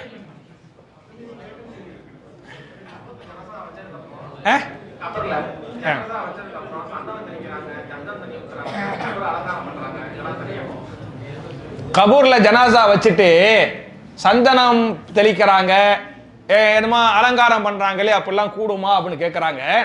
அப்படிலாம் பண்ணக்கூடாதா? என்னத்தா? அதான் ஜம்சம் தண்ணி. அதெல்லாம் ஜம்சம் தண்ணி என்பது புனிதமான தண்ணி, அதில் மாற்று கருத்து கிடையாது. அந்த ஜம்சம் தண்ணி நீங்கள் குடிப்பதற்காகவே தவிர அந்த கபூர் மேல ஊத்துறதுக்காக கிடையாது. சரியா? அதனால அப்படிலாம் பண்ணக்கூடாது. நார்மலா குளிப்பாட்டுங்க, கஃன் இடுங்க. கஃன் இடுறதுக்கு பார்த்தீங்களாக்க இந்த ஹஜ்ஜில இஹ்ராம் கட்டுவாங்கல்ல, சில இமாம்கள் முஹத்திஸ்கள் எல்லாம் அந்த இஹ்ராமை வச்சிருப்பாங்க, அதை வச்சு இஹ்ராம் கட்ட சொன்னாங்க. அப்படிலாம் வரலாறுல இருக்குது. அப்படி வேணா கட்ட சொல்லுங்க. தம்பி உட்காருமா. அப்படி கட்டிட்ட பிறகு நேரா வந்து கபூர்ல நார்மலா வைக்கும் போது ஒரு துவா மட்டும் ஓதணும். என்ன ஓதணும்? அல்லாஹும்ம பிஸ்மிக அமூத்து வாஹியா. அது இல்லையோ? என்ன ஓதணும்? பிஸ்மில்லாஹி வாலா மில்லத்தி ரசூலில்லாஹ். ரெண்டு மாதிரி ஹதீஸ் இருக்குது. பிஸ்மில்லாஹி வாலா மில்லத்தி, கொஞ்சம் தள்ளி உட்காரு, கொஞ்சம் தள்ளு, இன்னும் கொஞ்சம். கேமரா விழுந்தா உங்க அம்மா அப்பா தான் பிடிப்பேன். சரியா? பிஸ்மில்லாஹி இதெல்லாம் நம்ம மக்கள் ஓத மாட்டேங்கிறாங்க பாய். நான்லாம் போற கபூர்ல வந்து பார்த்துட்டாங்க, அப்படி வைக்கும்போது அப்படி நான் ஓதிக்கிடுவேன். அவங்க தெரிய மாட்டேங்குது. பிஸ்மில்லாஹி வாலா மில்லத்தி ரசூலில்லாஹ். வேற ஒரு ஹதீஸ்ல பிஸ்மில்லாஹி வாலா சுன்னத்தி ரசூலில்லாஹ் அப்படின்னு ஓதிட்டு என்ன செய்யணும்? கபருக்குள்ள வைக்கணும். அப்புறம் அடக்கம் பண்ணணும். கபரை வந்து மண்ணால தான் பண்ணணும். ஒரு ஜான அளவுக்கு கபரை உயர்த்துங்கள் அப்படின்னு இருக்குது. கால் மாடு தலைமாடு அடையாளம் வைங்க, ரசூல் காலத்துல கல்லை வச்சு அடையாளம் வச்சாங்க அப்படின்னு இருக்கு. அதெல்லாம் கூடும். வேற பில்டிங் கட்டுறது, பெருசா கட்டுறது, மாண்புமிகு முன்னாள் அமைச்சர் சரியா அப்படின்னு போடுறது அப்படிலாம் பண்ணக்கூடாது. குச்சியை ஒடிச்சு வைக்கலாம். குச்சியை ஒடிச்சு என்ன ஹதீஸ் வருதுன்னு சொன்னா, ரசூல் ஸல்லல்லாஹு அலைஹி வஸல்லம் வந்து போயிட்டு இருந்தாங்கல்ல, அப்ப ரெண்டு கபரை பார்த்தாங்க. இந்த ரெண்டு கபர்வாசிகளும் அதாவு செய்யப்படுறாங்க அப்படின்னாங்க. ஏன்னா ஒருத்தர் வந்து கோல் சொல்லியா இருந்தாரு, ஒருத்தர் வந்து யூரின் போயிட்டு ஒழுங்கா என்ன செய்யல, கழுவல, பிளஸ் மறைவான இடத்துல போய் ஒண்ணுக்கு இருக்கல, ரோட்டு அடிப்பான் பத்தியாலா. எனக்கு அவங்க எல்லாம் பார்த்தவங்க மனுஷனா மிருகமான்னு தெரியும். சும்மா ரோட் நம்ம இந்த ரோட்டு இருப்பாங்க பாய், அப்படி எப்படா இருக்கிறாங்க, எப்ப இவங்களுக்கு வெக்கமே இல்லையா அப்படின்னு தோணும். அப்படின்னு ஒரு ஏதோ இந்த மிருக மாதிரி இருப்பாங்க, கழுவவும் மாட்டாங்க. இப்படி பண்றவன் ஒருத்தன் அப்படி பண்ணா இன்னொருத்தன் கோல் சொல்லியா இருந்தான், அதனால தான் கபூல் அதாபு செய்யப்படுறாங்க அப்படின்னு ரசூலுல்லாஹ் சொல்லிவிட்டு ஒரு குச்சியை ஒடிச்சு என்ன பண்ணாங்க, இந்த கபூர்லயே ஊண்டி அந்த கபூர்லயே ஊண்டி இந்த குச்சி காயும் வரை அல்லாஹ் அதாபை குறைக்க கூடும். ரசூலுல்லாஹ் ஊடுனனால நீங்களோ ஊடுனாலும் அப்படி கிடையாது. புரியுச்சா? ரெண்டாவது கபருக்கு அதாபு இருக்கா இல்லைன்னு உங்களுக்கு தெரியாது. சரியா? அதனால ஒரு அடையாளத்துக்கு வச்சுக்கலாம், தப்பு கிடையாது. எல்லாம் ஓகே ஓகே ஹலாஸ். அப்புறம் ஃபித்ரா பணத்திற்காக பணத்தை பள்ளிவாசலில் நான் கொடுக்க வேண்டுமா இல்லை தனியாக கொடுக்கணுமா? ஏமா நீங்க ஃபித்ரா ஜக்காத்தை நீங்களே கொடுத்துருங்க. ஃபித்ரா நான் சொல்லிட்டேன், ஃபித்ரா டைம்ல வந்துருச்சு. நாளைக்கு என்ன செய்யுங்க, உங்களுக்கு தெரிஞ்ச ஃபித்ரா வாங்குறதுக்கு தகுதியான சொந்தக்காரவங்களோ மற்றவங்களோ ஃபித்ரா ஜக்காத்தை இன்ஷால்லா சீக்கிரமா கொடுத்துருங்க. மஹரமான ஆண்கள் இருக்கும்போது டி ஷர்ட் அணியலாமா? டி ஷர்ட்டுங்கிறது அணியலாம், ஆனா மார்பக பகுதியெல்லாம் நல்லா மறைச்சிக்கிறணும். சரியா? அது மாதிரி பார்க்கறதுக்கு ஒரு இதா தெரியக்கூடாது. அந்த மாதிரி கண்ணியமா இருந்துக்கலாம், தப்பு இல்லை. மகர் தொகை ஆண்கள் தான் கொடுக்க வேண்டும். குடும்பத்தார் அந்த மகர் தொகை கொடுத்தால் கூடுமா? மகர் தொகையை ஒழுங்கா மாப்பிள்ளை கொடுக்கணும். அவன் தானே மாப்பிள்ளை, அவன் தானே சம்பாரிச்சு எல்லாத்தையும் கொடுக்கணும். மகரையே கொடுக்க முடியலன்னு சொன்னா எப்படி சம்பாரிச்சு எல்லாம் போடுவான்? அதனால பண்ண முடியாது. அதனால மகர தொகையை ஏதோ உமா பாப்பா கொஞ்சம் சப்போர்ட் பண்ணலாமே தவிர அதுல ஒரு பகுதியாவது என்ன செய்யணும், மாப்பிள்ளை கொடுக்கணும் மகர். அது அவன் மேல கட்டாய கடமை. ஆண்கள் வர வலைக்கும் சலாம். நாளைக்கு செவ்வாய்க்கிழமை ஒரு பள்ளியில் முழு குர்ஆனையும் 21 ஓதி தொழு வைக்கிறார்கள். 4 இமாம்கள் சேர்ந்து இந்த மாதிரி செய்யலாமா? 4 அதாவது ஒரு பள்ளிவாசல்ல 4 இமாம்கள் சேர்ந்து அப்படின்னா 4 ரக்காத் தொழுவாங்களோ? 8 மணிக்கு ஸ்டார்ட் பண்ணி சகர் 4 மணி வரைக்கும் நடத்துவாங்க. எப்படின்னா ஒரு இமாம்க்கு 3 ஜூஸ்னு சொல்லி 2 ரக்காத் 4 ரக்காத் தான் தொழுவாங்க அப்படி சொல்லி. ஓகே ஓகே அப்படின்னு செய்யறாங்களா? அப்படி செய்யலாமா அப்படி கேட்கறாங்க. அப்படி செய்யவே கூடாது. அதுக்கு நீங்கள் போகவும் கூடாது. ஏன்னா ரசூல் ஸல்லல்லாஹு அலைஹி வஸல்லம் அழகா சொல்றாங்க, குர்ஆனை நிறுத்தி நிதானமாக ஓத வேண்டும். ஆயத்தன் ஃபஆயத்தன், ஒவ்வொரு ஆயத்தாக மூச்சு விட்டு ஓத வேண்டும். வரத்தில் குர்ஆன தர்தீலா, குர்ஆனை தர்தீபோடு ஓதணும், பொறுமையா ஓதணும் அப்படின்னு அல்லாஹ் சொல்றான். அதுக்கு மாத்தா ஓதுவாங்க. அப்படித்தானே? அப்படி ஓனாத்தான் இவ்வளவு இதெல்லாம் முடிக்க முடியும். இல்லாட்டி 30 ஜுஸ் முடிக்க முடியாது. ஒந்த ஆயத்துக்கு மாற்றம் 1. ரெண்டாவது ஹதீஸுக்கு மாத்தம். அந்த ஒரு சஹாபி ஒரு நைட் ஓதி முடிச்சார்ல, எந்த சஹாபி? அப்துல்லா பின் அமர் பின் ஆசே. அவர்கிட்ட ஒரு மாசத்துல ஓதி முடிண்டாங்க. ஜாஸ்தியா ஓது வேண்டாரு. என்ன பண்ணாங்க? ஒரு வாரம்டாங்க, இன்னும் ஜாஸ்தி 3 நாட்கள். அப்ப 3 நாட்களுக்குள் குர்ஆனை ஓதி முடிப்பது கூடாது. ரசூலுல்லாஹ் சொல்லிட்ட பிறகு எப்படி அந்த அஜர்த்துமார்கள் எல்லாம் உல்டாவா பண்ணுவாங்களோ அதே மாதிரி 10 உல்டாவோடு 11வது உல்டா இது. சரியா? அதனால நீங்கள் போகாதீங்க. அதுகளுக்கு இந்த அந்த பிதாத்து, இது பக்கா பிதாத்து. இந்த பக்கா பிதாத்துக்கு சப்போர்ட் பண்ணாதீங்க. கேளுங்க தா, கொடுங்க தம்பி. அஸ்ஸலாமு அலைக்கும். மறுமையில முதல்ல கேட்கக்கூடிய முதல் கேள்வி மக்களுக்கு எல்லாரும் எழுப்பப்படுவாங்க. அந்த நேரத்தில் மஹ்ஷர்ல கேட்கிற முதல் கேள்வி என்ன அப்படி கேட்கிறாங்க. தெளிவா ஹதீஸே வருது. முதல் கேள்வி அல்லாஹ் தொழுகையை பத்தி கேட்பான். மஹ்ஷர்ல முதல் கேள்வி தொழுகையை பத்தி கேட்பான். கரெக்டா தொழுதுருந்தா மத்த கேள்வியை அல்லாஹ் ஈஸியா அமைச்சு சொர்க்கத்துக்கு அனுப்பிடுவான்.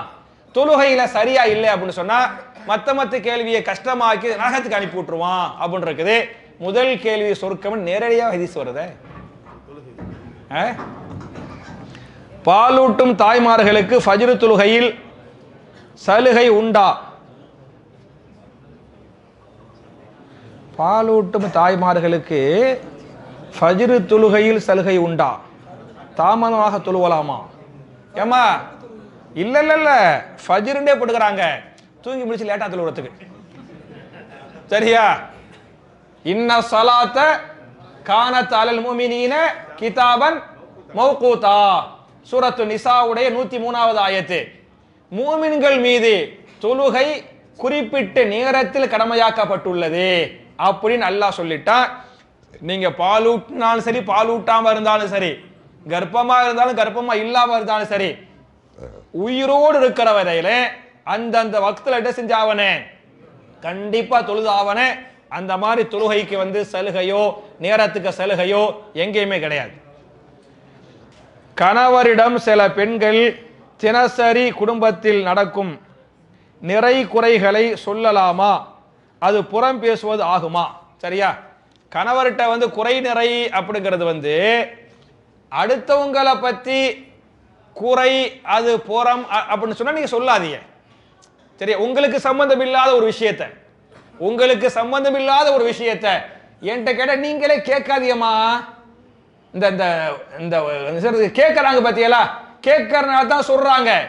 அப்படி கேட்டாலே புறத்தை கேட்டேமா, இது புறம், இது மார்க்க கூடாது, ஹராமு. அல்லாஹ் சொல்லுவான்ல, வைதா சமயோ லகுவா மர்ரு கிராமா வல்லதீன அப்படின்னு சொல்லுவா. அல்லாஹ் சொல்லுவான், நீங்க ஒரு லகுவை கேட்டால், புறத்தை கேட்டால் கண்ணியமாக நீங்கள் ஒதுங்கி கொள்ளுங்கள் அப்படின்னு அல்லாஹ் சொல்றான்.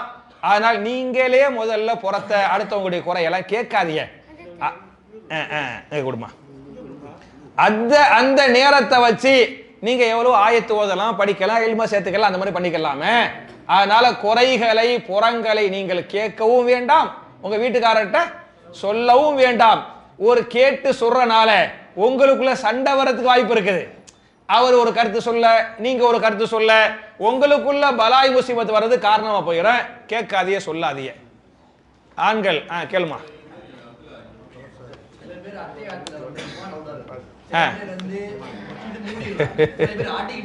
சரி சரி சரி தம்பி என்ன கேட்கறாங்கன்னு சொல்ல, இந்த அத்தஹியாத்துல சில பேர் உட்கார்ந்து நீட்டிக்கிட்டே இருக்கிறாங்க, சில பேர் ஆட்டிக்கிட்டே இருக்கிறாங்க, சில பேர் இந்த அஷ்ஹது அல்லா இலாஹ இல்லல்லாஹ் மட்டும் நீட்டிவிட்டு அப்புறம் போட்டுடுறாங்கல்ல.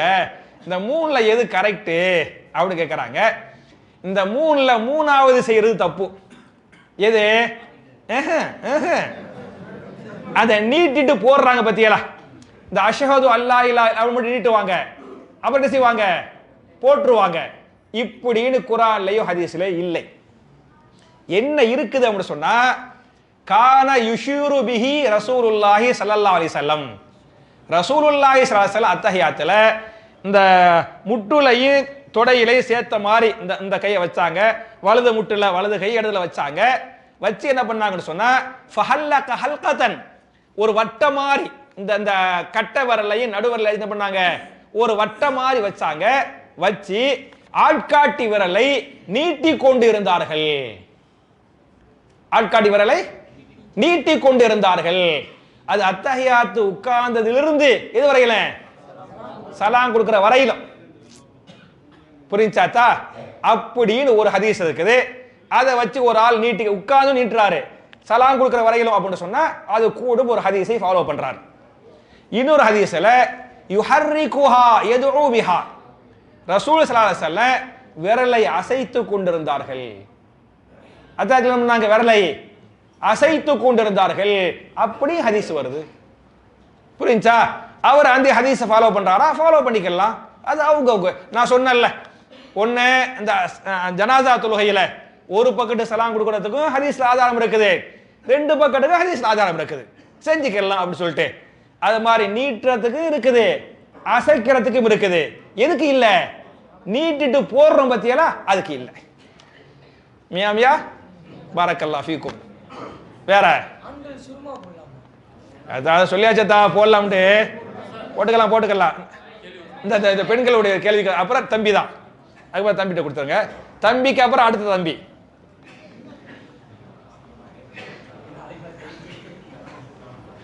பெண்கள் பிசினஸ் செய்ய அனுமதி உண்டா? நிறைய ஹதீஸில் நபியின் மனைவி ஹதீஜா மற்றும் இன்னும்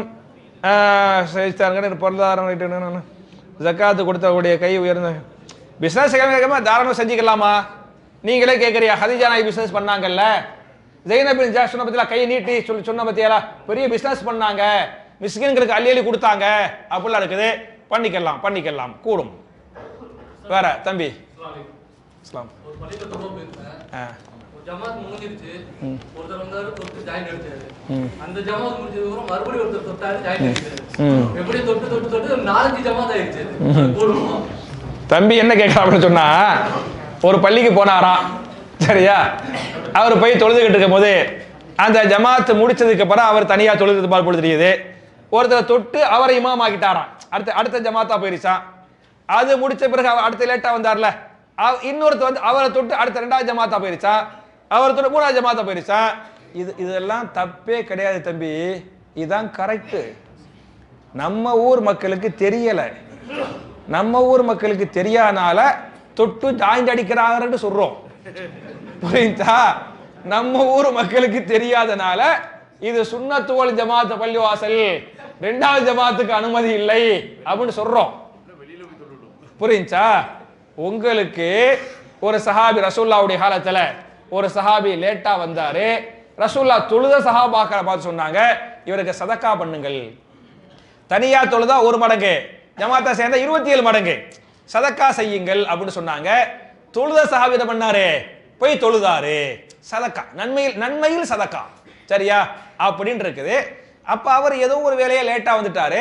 லேட்டா வந்தவர் நமக்கு கம்மியா கிடைக்க வேண்டாம், ஜமாத்தா சேர்ந்தா 20 மடங்கு கிடைச்சிக்கலாம், அந்த நல்ல நியத்துல உங்களை தொட்டு ஜாயிண்ட் அடிக்கிறாரு, சரியா?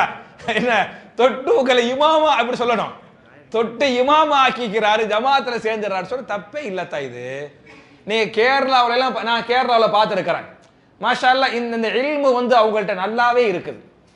இந்த தொழுகை சம்பந்தப்பட்ட, இன்னும் சொல்ல போனா மார்க்க விஷயத்துல நம்மளை விட கேரளா மக்கள் 1 மடங்கு மேல. இப்ப புகாரி முஸ்லிம் இருக்கு பத்தியலா, இது தர்ஜுமா தமிழ்ல வந்து 30 வருஷம் தான் ஆகுது. ஆனா மலையாளம் வந்து தமிழிலிருந்து பிறந்த மொழிதான் மலையாளம். ஆனா 100 ஆண்டுகளுக்கு முன்னாலேயே என்னவாயிருச்சு, மலையாளத்துல புகாரி முஸ்லிம் எல்லாம் வந்துருச்சு. இந்த ஏகத்துவத்தை நம்ம சொல்றோம் பத்தியலா, நம்ம எல்லாம் லேட்டா இப்போ ஒரு 40 வருஷம் 50, நாளா 85லேருந்து என்னுடைய சர்வீஸ் வந்து 85லேருந்து இருக்குது. ஆனால் கேரளாவில் பாத்தியலாக்க நதுவத்துல் முஜாஹிதீன் பல 100 ஆண்டுகளுக்கு முன்னாலேயே முஜாஹிது சென்டர், முஜாஹிது மர்கஸ் அப்படின்னு வச்சுக்கிறாங்க. அரபு நாடுகள் ஃபுல்லா மாஷா அல்லாஹ் பெரிய அளவுக்கு வச்சிருக்கிறாங்க. அதனால அந்த மாதிரிலாம் பண்ணுவாங்க, ஹதீஸ்ல உண்டு. அதுல சேராதியே. அப்புறம் வசதி குறைந்த நபர் பல பேரிடம் உதவி பெற்று வீடு கட்டுகிறார், அவருக்கு வீடு கட்ட ஜக்காத்து கொடுக்கலாமா, வீடு கட்ட ஜக்காத்து கொடுக்க கூடாது என்கிறார்களே. ஜக்காத்து காசு வீடு கட்டுற அளவுக்குலாம் கொடுக்க வேண்டாம். ஜக்காத்து வந்து ஹக்குல் லிசாயிலி வல் மஹ்ரூம், அவங்களுடைய சாப்பாடு, அவங்களுடைய மருத்துவ தேவை, அவங்களுடைய கல்வி தேவை. நீங்க வந்து ஒரு 5000 ரூபா கொடுத்தா வீடு கட்ட முடியுமா? 10,000 கொடுத்த வீடு கட்ட முடியுமா? அப்ப ஜக்காத்துக்கு வந்து ஒரு பெரிய தொகை, வீடு கட்ட வந்து ஒரு பெரிய தொகை தேவைப்படும், அப்பதான் பண்ண முடியும். அதனால நம்மள்ட்ட எல்லாம் வந்து வீடு கட்டக்கூடிய அளவுக்கு ஜக்காத்துனால நம்ம கொடுக்க முடியுமா? அந்த அளவுல நம்ம கொடுக்க முடியாது. அப்படி கொடுக்கறனால ஃபித்னா ஃபஸாதா வரும். ஏன்னா நமக்கு வந்து 30 லட்சம் கொடுக்க முடியாது, சேர்ந்து ஒரு 3 லட்சம் 5 லட்சம் கொடுக்க முடியும். அப்புறம் எனக்கு வந்து கொடுக்க முடியல, தரல அப்படின்னு இருக்கேன். அதனால அதெல்லாம் வேண்டாம், அந்த வீடு கட்டுற அந்த பஞ்சாயத்தே வேண்டாம். அதனால என்ன பண்ணுங்க, உங்களுக்கு தேவையா படிப்பு செலவா கொடுங்க, மருத்துவ செலவா கொடுங்க. ஒரு ஆள் மெயின் அந்த பிசினஸ் பண்றான்னு வைங்க, ஒரு பிசினஸுக்கு எவ்வளவு பேரை பாத்தியலாக்க, ஒரு சகோதரர் அவருக்கு அந்த பூ, நம்ம ஆள் தான் ஒரு ஆள் பூ விற்கிறாரு. அவர்கிட்ட போய் நான் கேட்டேன், பாய் உங்க பூ விற்கிறதுக்கு அவர் முதல்ல 5000 ரூபா தான் பாய், முதல்ல 5000 ரூபா தான். ஒரு நாளைக்கு 600 ரூபா 700 ரூபா சம்பாதிக்கிறாரு, முதலுக்கு காசு கிடையாது. எவ்வளோ பாய்? 5000 ரூபா. மாஷா அல்லாஹ் நம்ம சார்பா பண்ணுவோம் அப்படின்னு. இந்த மாதிரி ஒரு 5000 ரூபா 10000 ரூபாவுல ஒரு ஆளை தூக்கி விட முடியுது. அதே மாதிரி பழக்கடை வச்சுக்கிறாங்க, மொத்தமா பாத்தியாலாக்கு ஒரு 10000 ரூபா தான் தேவைப்படுது. வடக்கடை வச்சுக்கிறாங்க, வடை பஜ்ஜி போடுவாங்கல்ல, ஒரு 10000 ரூபா தேவைப்படுது. தையல் மிஷினு ஒருத்தவங்க எங்க மங்கள் இருக்கு பத்தியலா, அங்க வந்து ரோட்ல இருந்து துணி விற்பாங்கல்ல, அப்படி துணி வித்துக்கிட்டு இருந்தவங்க, அவங்களால வெயில நிக்க முடியல பாய், வீட்டுக்காரரும் இல்ல, 2 பிள்ளைங்க இருக்குதோ, வெயில நிக்க முடியல அப்படின்ட்டு நல்லா தையல் தப்பாங்க. ஒரு ஜாக்கெட் தச்சாலே 200 ரூபா, அந்த உள்ளுக்குள்ள அந்த லைனிங் கிளாத் அப்பெல்லாம் போட்டா 300 ரூபா 400 ரூபா அப்பெல்லாம் நல்லா தைக்க தெரியுது. ஆனா 10000 ரூபா போட்டு ஒரு மிஷின் வாங்க முடியல.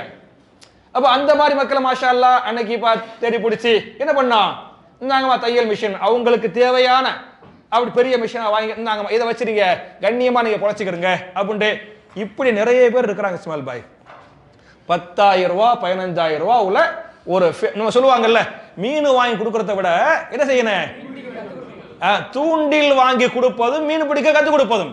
இப்ப இந்த தூண்டில் வாங்கி கொடுக்குறோம் பார்த்தியாலா, அது பெரிய விஷயம். அப்படி பண்ணா குடும்பமும் உயரும். நீங்க வீடு வீடுலாம் வேண்டாம்.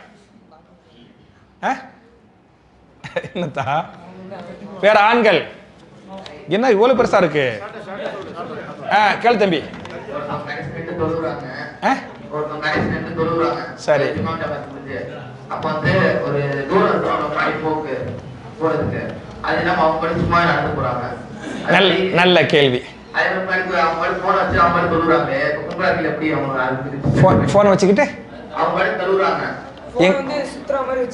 ஓ சுத்துறா மாதிரி வச்சுக்கிட்டா, தடுப்பா வச்சுக்கிட்டு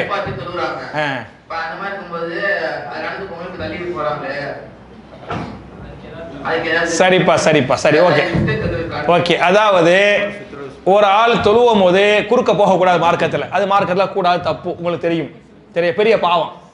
இப்ப ஒரு ஆள் தொழுவும் போது தடுப்பு வைத்துக் கொள்ளுங்கள் அப்படின்னு இருக்குது. அந்த தடுப்புக்கு பேர் தான் சுத்துறா. புரியுச்சா? ரசூல்லா சொல்றாங்க, உங்களுக்கு குச்சி கிடைச்சா குச்சியை ஊண்டுங்க, ஒண்ணுமே கிடைக்காட்டி ஒரு கோடாவது போட்டுக் கொள்ளுங்கள். அந்த கோடு போடுவது என்ன, அதான் தடுப்பு அப்படின்னு சொன்னாங்க அப்படின்னு ஹதீஸ் வருது. ஒரு கோட்டை போட்டு கொண்டாலோ ஒரு குச்சியை வைத்துக் கொண்டாலோ அது தடுப்பு. அந்த தடுப்புக்கு பின்னால் போய்க்கலாம். அந்த தொழுகையாளிக்கு சுத்ராவுக்கு நடுவுல தான் போகக்கூடாது. அந்த தடுப்பு வச்சுக்கிறாரு பத்தியெல்லாம் அதை தாண்டி என்ன செஞ்சுக்கலாம், போய்க்கலாம், தப்பு கிடையாது. இந்த தடுப்பை எங்க வைக்கணும் அப்படின்னு சொன்னா அந்த செவத்துக்கு நீங்க தொழுவுறவரு உங்களை தடுப்பு வைக்க கூடாது. புரியுதா? தடுப்பு எங்க வைக்கணும், அவர் சஜதா பண்ணுவார்ல அந்த ஒரு சஃப் அளவு, அந்த சஜதா பண்ற அளவு தான் தடுப்பு வைக்கணும். அதுக்குள்ள அவர் தடுப்பு வச்சுக்கிறானே, அவர் கையில பள்ளிவாசல சுத்ரா சின்ன ஒரு கட்டையெல்லாம் வச்சுக்கிறாங்க. அது இல்லைங்கிற பட்சத்துல இன்னைக்கு எல்லாரும் கையிலையும் போன் இருக்கும், இருக்குமா இல்லையா? போன் இல்லாட்டி அவர் மனுஷனே இல்லைங்கிற அளவுக்கு இன்னைக்கு போயிருச்சு. அப்ப பாக்குறாரு ஒண்ணுமே இல்ல, போன் என்ன பண்ணிட்டாரு, சுத்ராவா ரசூல்லா ஒண்ணுமே இல்லாட்டி கோடு போட சொன்னாங்களே இல்லையா, அது மாதிரி என்ன செஞ்சாரு, போனை சுத்ரா வச்சுட்டாரு. அந்த போனை தாண்டி போய்க்கலாம், தப்பு கிடையாது. அது பண்ணது சரிதானே? புரிஞ்சா? தப்பு, அவர் செஞ்சது கரெக்ட். இந்த இது வச்சுறேன்.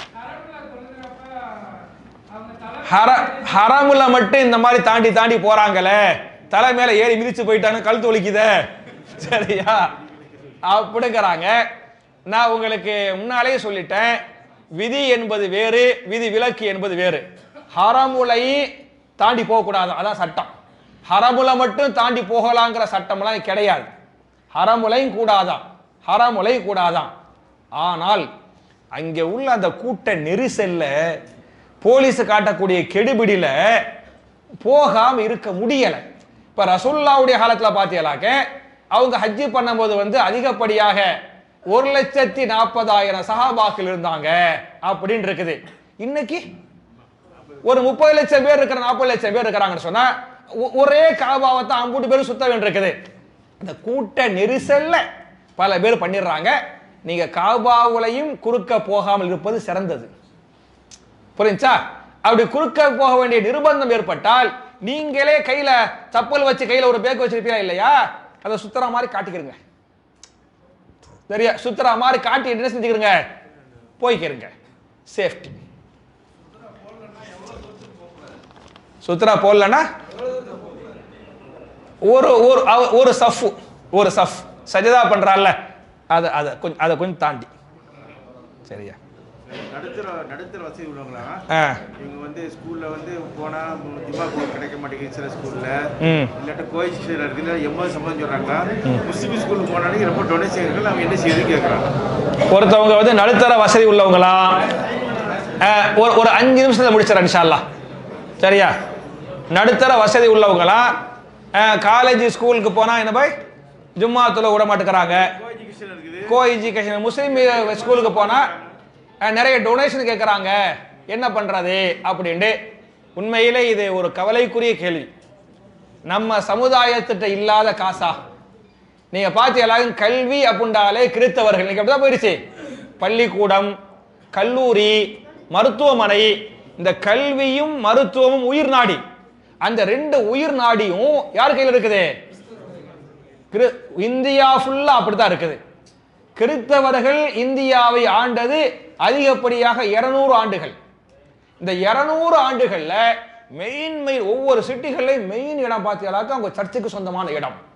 அந்த 200 வருஷத்துல அவ்வளவு பெரிய வேலையை செஞ்சு காலேஜ் ஆரம்பிச்சு விட்டு, ஒவ்வொரு காலேஜ் வரலாறு பார்த்தீங்கன்னாக்க ஹோலி கிராஸ் காலேஜ் ஆரம்பிச்சு 115 வருஷம் ஆயிடுச்சு சொல்றாங்கல்ல, அந்த அளவுக்கு ஆயிடுச்சு.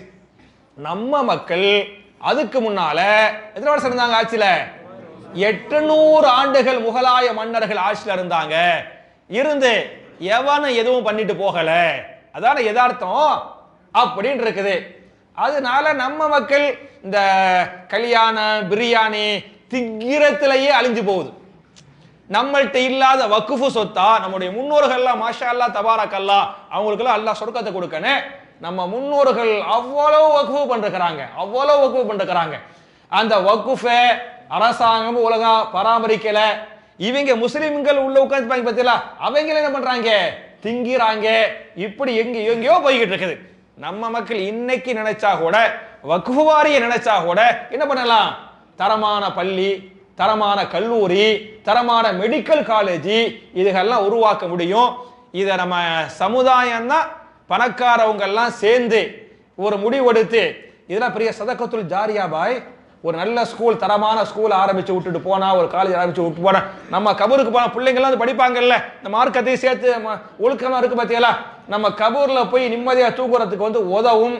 அந்த வேலைகளை செய்யணும். இருக்கிற நம்ம ஸ்கூல் அப்படித்தான் இருக்குது. ஒண்ணு கல்வி ஒழுங்கா இல்லை, இல்லாட்டி டொனேஷன் அப்படித்தான் இருக்குது. நீங்க பார்த்து உங்களுக்கு என்ன முடியுமோ அதை செய்யுங்கம்மா. இதான் நான் செய்ய முடியும், சொல்ல முடியும் ஆண்கள்கிட்ட.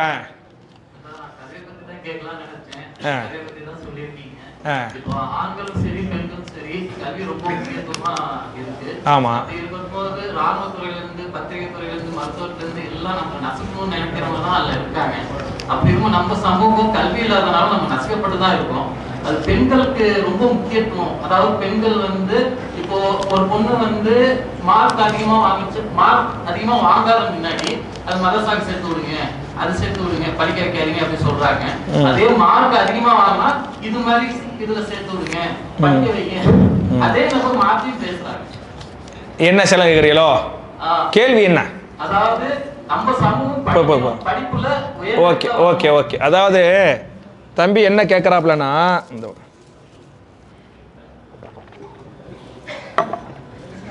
நல்லா படிக்கிற பிள்ளையா இருந்தா நல்ல காலேஜ் சேர்த்து விட்டுருங்க அப்படிங்கிறாங்க.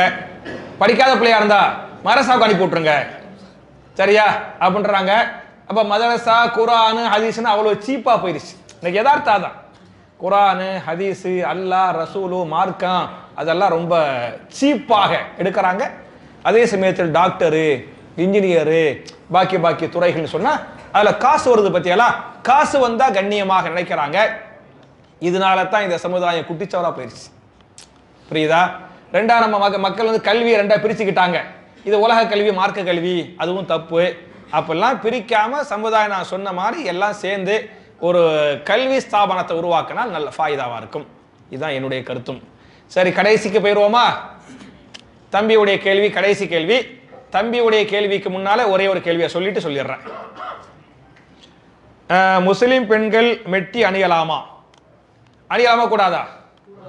கூடாது. மெட்டி என்பது இஸ்லாமிய கலாச்சாரம் இல்லை, அது ஹிந்து கலாச்சாரம். ஏன் மெட்டி அணிகிறாங்கன்னு சொன்னா, ஏன் அணிகிறாங்க? கல்யாணம் ஆயிடுச்சாண்டு ஆம்பளைங்க பாக்குறதுக்கு. நீ ஏன் அடுத்தவ காலை போய் பாக்குறா? புரிஞ்சா? நீ ஒழுங்கா உன் பார்வையை பேடிக்கிட்டு போகணுமே தவிர, அது மெட்டி அணிஞ்சிருக்கோ, இது கல்யாணம் முடிஞ்சு, இது அணியலையோ கல்யாணம் முடியல, புரியா? இந்த கணக்கு போறதுல இருக்கக்கூடாது. அதனால இந்த மெட்டி ஒளி பார்த்துருப்பான். இதெல்லாம் இஸ்லாமிய கலாச்சாரம். அம்மி மிதிச்சு அருந்ததி பார்த்து, சரியா? இதெல்லாம் மார்க்கத்தில் இல்லை, கூடாதுமா. அப்புறம் சுஜூதில் முட்டுக்கை முழங்கை கீழே வைக்கிறார்கள், வைக்கலாமா? முட்டுக்கை வைக்க கூடாதுமா. இப்படி கை அப்படி கொஞ்சம் இப்படி அகட்டி தான் வைக்கணும். கை அப்படி கீழே முட்டை செய்யக்கூடாது, கீழே படுக்க போடக்கூடாது. ஹை, பெண்களுடைய முடிச்சிடுவான். தம்பி தயவுசெய்து. ஓ நீங்க முன்னாலே கேட்டியா? சரி, தம்பிக்கு பிறகு அண்ணன் முடிச்சிடுறேன். கேளுங்க தம்பி. நான் முஸ்லிமோட சிறு பிள்ளைகள் வந்து 10-12 வயசுல இறந்துறாங்க. அவங்களுக்கு இன்ஷால்லா சொர்க்கம் இருக்கா? நான் முஸ்லிமுடைய பிள்ளைங்க சின்ன வயசுல மூத்தா போயிட்டா அவங்களுக்கு சொர்க்கம் உண்டா இல்லையா அப்படின்னு கேட்கறாங்க. குர்ஆன் ஹதீஸ்ல இருக்குது, ஒவ்வொரு பிள்ளையும் இயற்கையான மார்க்கத்தில் பிறக்கிறது. இயற்கை மார்க்கம்னா இஸ்லாம். அவங்க உம்மா வாப்பா தான் என்ன பண்றாங்க, அந்த அந்த மதத்துக்கு தகுந்த மாதிரி மாத்திக்கிறாங்க அப்படின்னு இருக்குது. அதனால அந்த பிள்ளைய என்ன அல்லாஹ் பண்ணுவா என்னங்கிறது வந்து அது அல்லாஹ்வுக்கு தெரியும். அதுக்கு தகுந்த மாதிரி அல்லாஹ் பார்த்துக்கிடுவான். அதை நம்ம இப்ப பெரிய ஆளா இருந்து ஷிர்க் பண்ணி அதே மாதிரி மூத்தா போயிட்டா அவர் கண்டிப்பா நரகத்துக்கு போயிடுவாரு. ஆனா இந்த பிள்ளையை பொறுத்த சொல்ல முடியாது. இது வந்து சின்ன பிள்ளை, பருவத்துக்கு வராத பிள்ளை அப்படின்னு இருக்கேன். அது வந்து அல்லாஹ்வுடைய கையில் இருக்கு. வல்லாஹு அலம்.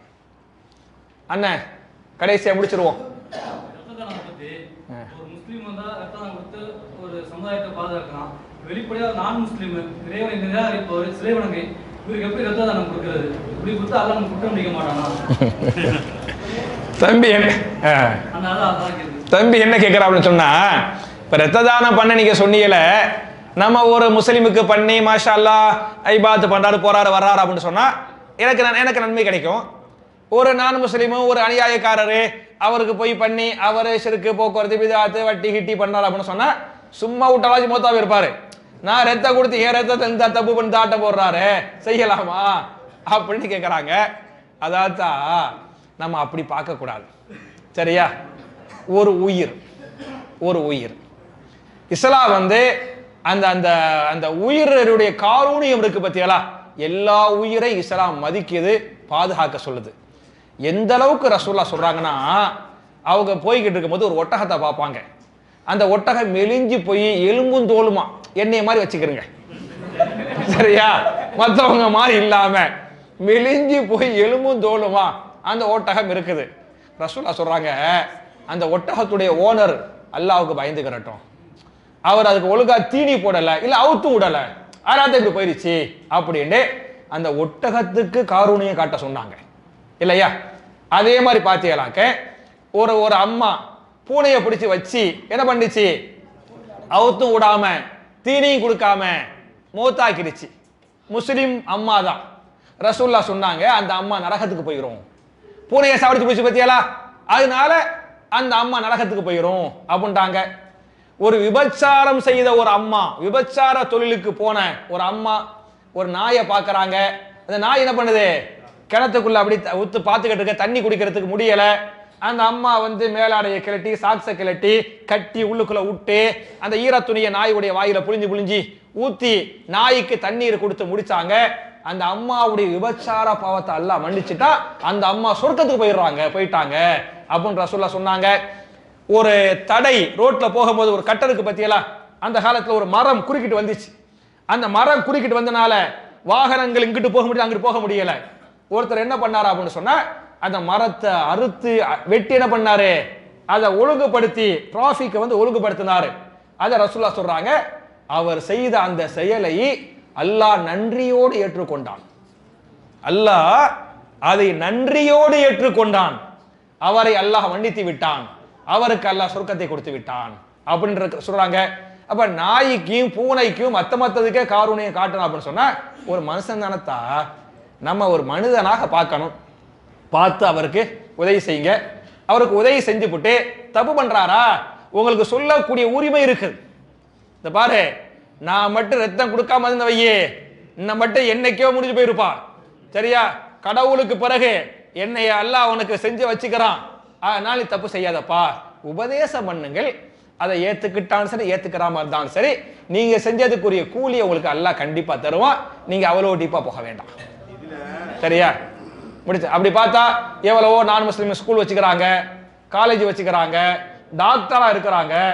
முஸ்லீம் நம்ம பேசனா போறோம், இதே மாதிரி அவர் நினைச்சு வர்றான், பாய் சாவடிச்சு விடுவோம், அப்படின்னா மனித குலமே போயிருமே. யாரை இப்படி சிந்திக்க வேண்டாம். சரி, சுஷ்மா ஸ்வராஜ் கேள்விப்பட்டீங்களா?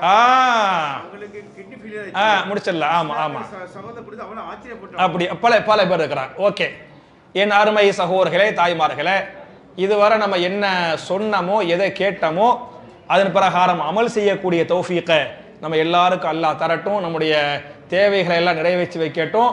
நமக்கு மறுமையில் மகத்தான வெற்றியாகிய ஜன்னத்துல் ஃபிர்தௌஸில் நாம் எல்லோரையும் அல்லாஹ் ஒன்று சேர்த்து வைப்பானாக என்ற துஆவோடு முடிக்கிறேன். சுப்ஹானக அல்லாஹும்ம வ பிஹம்திக அஷ்ஹது அல்லா இலாஹ இல்லா அன்த அஸ்தக்ஃபிருக வ அத்தூபு இலைக். அஸ்ஸலாமு அலைக்கும்.